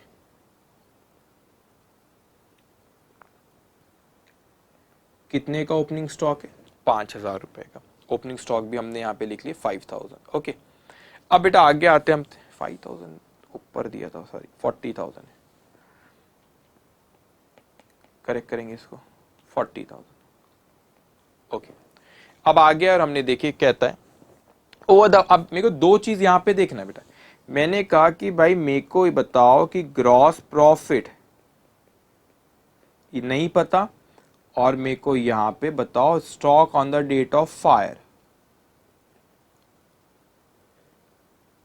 Stock on the date of fire. तो अगर ये पता चल गया तो वो बैलेंसिंग फिगर आ जाएंगी ना। हाँ, बैलेंसिंग फिगर ये आ जाएंगी। क्या पता चल गया? ये पता चल गया। अभी जीपी रेशियो के बारे में क्वेश्चन में बताया, वो कहता है कि जो प्रॉफिट है वो आपके सेल्स का एक है। अगर ये एक है तो सेल्स 3 है, मतलब ये 33.33% सेल्स का, तो सेल्स 100 है तो ये 33.33% है। तो इसका मतलब अब मेरे को बताओ ये तीनों में से कौन सी जानकारी मेरे को पता है। मैं अमाउंट वाइज लिखता हूं यहाँ पे, वाह, अमाउंट वाइज लिखता हूं। तो तीनों में से मेरे को सेल्स पता है बेटा 90,000। मैंने कहा ये 90,000 मुझको पता है, मुझे ये पता लगाना है। तो मैं पता लगा सकता हूं क्या बेटा? पता लगा सकता हूं क्या? तीनों में से मेरे को एक फिगर पता है 90,000 जो कि सेल्स है, तो मैं क्या प्रॉफिट पता लगा सकता हूं? कि हाँ, प्रॉफिट पता लगा सकते। तो क्या मैं ऐसा कह सकता हूं 90,000 अगर, ये 90,000 अगर, ये जो 90,000 है वो कितना है बेटा? सेल्स है ना, ये सेल्स, सेल्स कितना है? 3। 90,000 अगर 3 है तो मेरा प्रॉफिट 1 है। तो 90,000 अगर 3 है तो प्रॉफिट 1 है, तो प्रॉफिट कितना है मेरा फिर? 30,000। या आप कैलकुलेट करो 90,000 का, 90,000 अमाउंट है, 90,000 का 33.33% करो। 90,000 लिखो, 90,000 टाइप करो कैलसी में, 90,000 मल्टीप्लाई बाय 90,000 मल्टीप्लाई बाय 33.33%, तो आपका आ रहा है 29,997 आ रहा है, 29,997। अब बेटा मैंने बोला था पॉइंट में करूं तो राउंड ऑफ की वजह से 2-3 रुपए का फर्क आता है, ये एक्यूरेट देता है आपको, इसीलिए मैंने आपको ऐसा बताया था आपको। ठीक है, अब 90,000 ये तीनों में से कौन सा पता है आपको? ये तीनों में से क्या पता है? मतलब सर सेल्स पता है, सेल्स 90, तो 90,000 कितना है? 3 है, तो एक कितना? तो 90,000 अगर 3 है तो डिवाइडेड बाय 3, तो एक कितना? मल्टीप्लाई बाय 1, तो कितना आएगा? 30,000। तो प्रॉफिट कितना है बेटा आपका? 30,000। ओके, चलिए लिखेंगे अब आप यहाँ पे ग्रॉस प्रॉफिट 90,000 अगर 3 है तो एक कितना? ये आया आपका 30,000। तो ये भी लिख लिया हमने। अब सारी फिगर्स लिख लिए बेटा, सिर्फ stock on the date of fire हम पता लगा लेंगे। 40,000 प्लस 85,000 प्लस 30,000, यह आया आपका 1,55,000 माइनस 90,000 माइनस 5,000, यह आया आपका 60,000। 1,55,000 टोटल। तो आपका बैलेंसिंग फिगर आ गया बेटा। तो हमें यह पता चल गया stock on the date of fire 60,000 है। वो एक क्वेश्चन में इतना आसानी से आपको दे देता 60,000, तो फिर क्या बात थी बेटा? फिर तो आप 60,000 stock on the date of fire आराम से माइनस सैल्वेज करते तो आ जाता, लॉस ऑफ स्टॉक निकल आता था। नहीं, इतना आसानी से नहीं, वो आपसे मेहनत कराएगा। फिर इसलिए stock on the date of fire ऐसी ये इन्फॉर्मेशन दी और वो अपने बैलेंसिंग फिगर निकाले। अब जीपी रेशियो भी दे दिया था इस क्वेश्चन में, कभी जीपी रेशियो नहीं भी देता, फिर वो पिछले साल की ट्रेडिंग अकाउंट की इन्फॉर्मेशन देता है, तो पिछले साल का ट्रेडिंग अकाउंट बनाना पड़ता है जीपी रेशियो कैलकुलेट करने, फिर वो रेशियो अपन यहाँ अप्लाई करते हैं। ठीक है, फिर उसके बाद ये आता है। ठीक है, ओके। तो stock on the date of fire निकला है। अब उसके बाद लिखेंगे आप, इसके नीचे लिखो बेटा statement of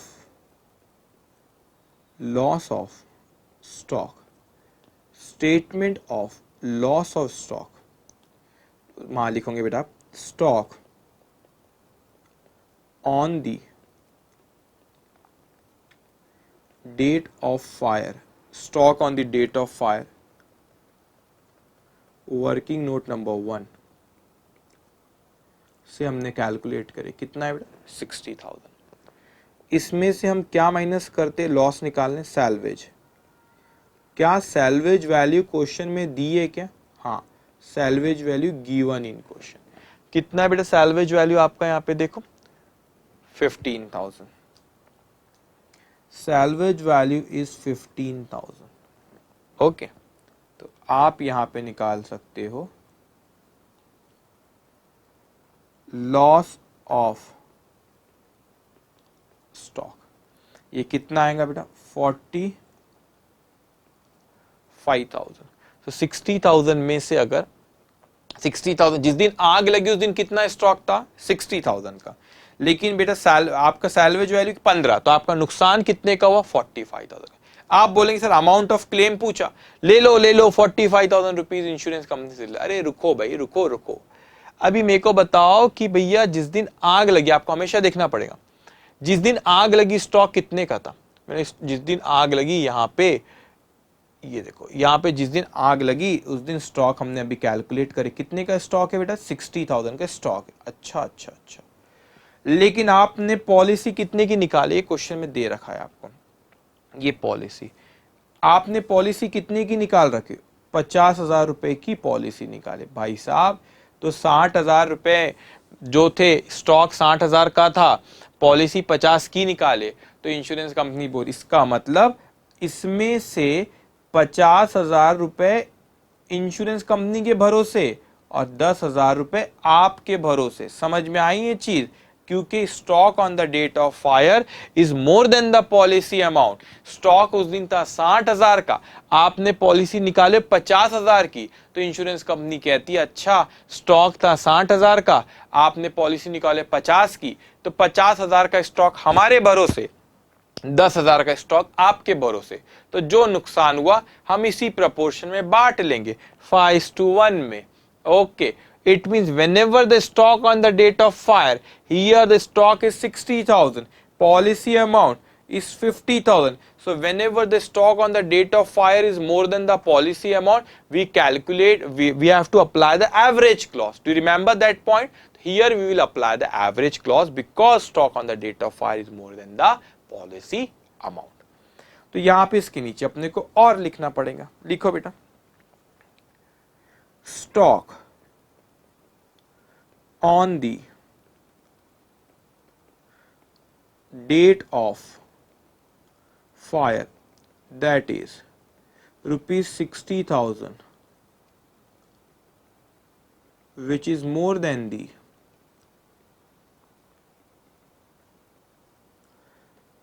policy amount, which is more than the policy amount, that is rupees कितना policy amount 50,000। Therefore average clause,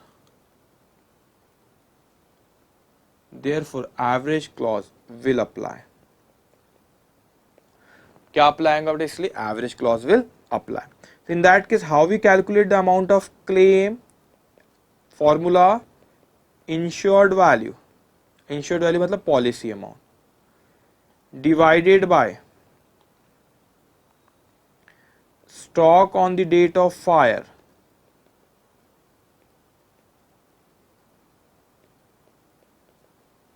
multiply by loss of stock.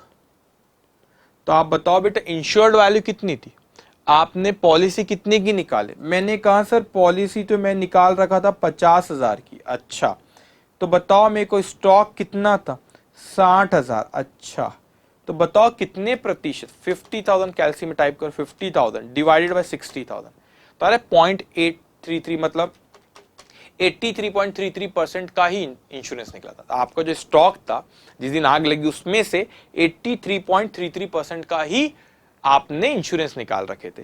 तो आपका जो नुकसान हुआ ना 45,000, उसका भी 83.33% ही वो इंश्योरेंस कंपनी हमको देंगी।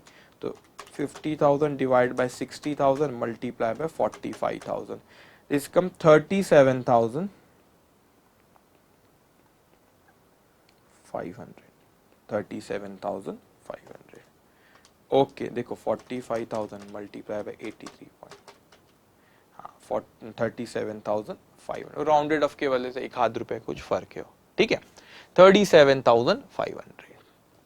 ओके तो इस तरह when we apply the average clause बेटा, when stock on the date of fire is more than the policy amount, stock on the date of fire 60,000, policy amount is 50,000, in that case average clause will apply। अब हम insurance company को बोलेंगे देखो देखो 60,000 का stock था जिस दिन आग लगी, लेकिन 50,000 हमारे भरोसे था, 50,000 सॉरी आपके भरोसे था, 10,000 हमारे भरोसे था। तो जिस केस में स्टॉक जब पॉलिसी अमाउंट से ज्यादा होता है एवरेज क्लॉज लगाते, तो जो नुकसान होता है उसको भी आप प्रोपोर्शनेट बांटते हो। ओके तो आज बेटा फर्स्ट सेशन था हमारा, तो हम इस पे ज़्यादा अभी और क्वेश्चंस नहीं कराता, ऑलमोस्ट जो आपके सेशन रहेंगे अराउंड 2 आवर्स के हमारे रहेंगे। और आपको जैसे एक शीट दी गई उसमें लिखा हुआ है लेक्चर 1 में क्या करा गया, लेक्चर 2 में, तो ट्रेस करना भी कोई मुश्किल नहीं। Now you know what I am going to cover in lecture 2, वो शीट में लिखा हुआ रहता सारी चीज़ें। ओके ठीक है, सो यू नो कि लेक्चर 1 में हमारे इतना आज ये कवर हुआ है बेटा, लेकिन आपका क्या काम है, सेशन 2 जब आप लेक्चर 2 देखोगे उसके पहले आपकी जिम्मेदारी है कि इस चीजें जो मैंने आज यहाँ पे कवर करा हूँ इसको एक बार आप पूरे तरीके से अच्छे से करेंगे। नेक्स्ट सेशन में आने के पहले इसको एक बार देखेंगे और प्रैक्टिस ड्रिल में से विल गिव यू होमवर्क, आज नहीं, आज इतना ही, बस इतना आपने करे, मोर देन इनफ, ठीक है। तो आप ये सारी चीज आपके नोट्स में बराबर ऐसे चैप्टर हेडिंग होना, इंट्रोडक्शन ये लिखा होना, claim of loss of stock ये लिखा होना, first example, second example, third example, claim of loss of stock का ये, फिर यहाँ पे stock on the date of fire कैसे निकालेंगे, ये सारी चीजें लिखी होना चाहिए। ओके अब आप ऑब्जर्व करोगे, देखो धीरे धीरे क्वेश्चन हम जब करेंगे आप आसानी से वो क्वेश्चन करते जाओगे। तो कंसेप्ट समझना हर चैप्टर में सबसे इंपॉर्टेंट होता है। तो आज के लिए इतना ही, थैंक यू सो मच।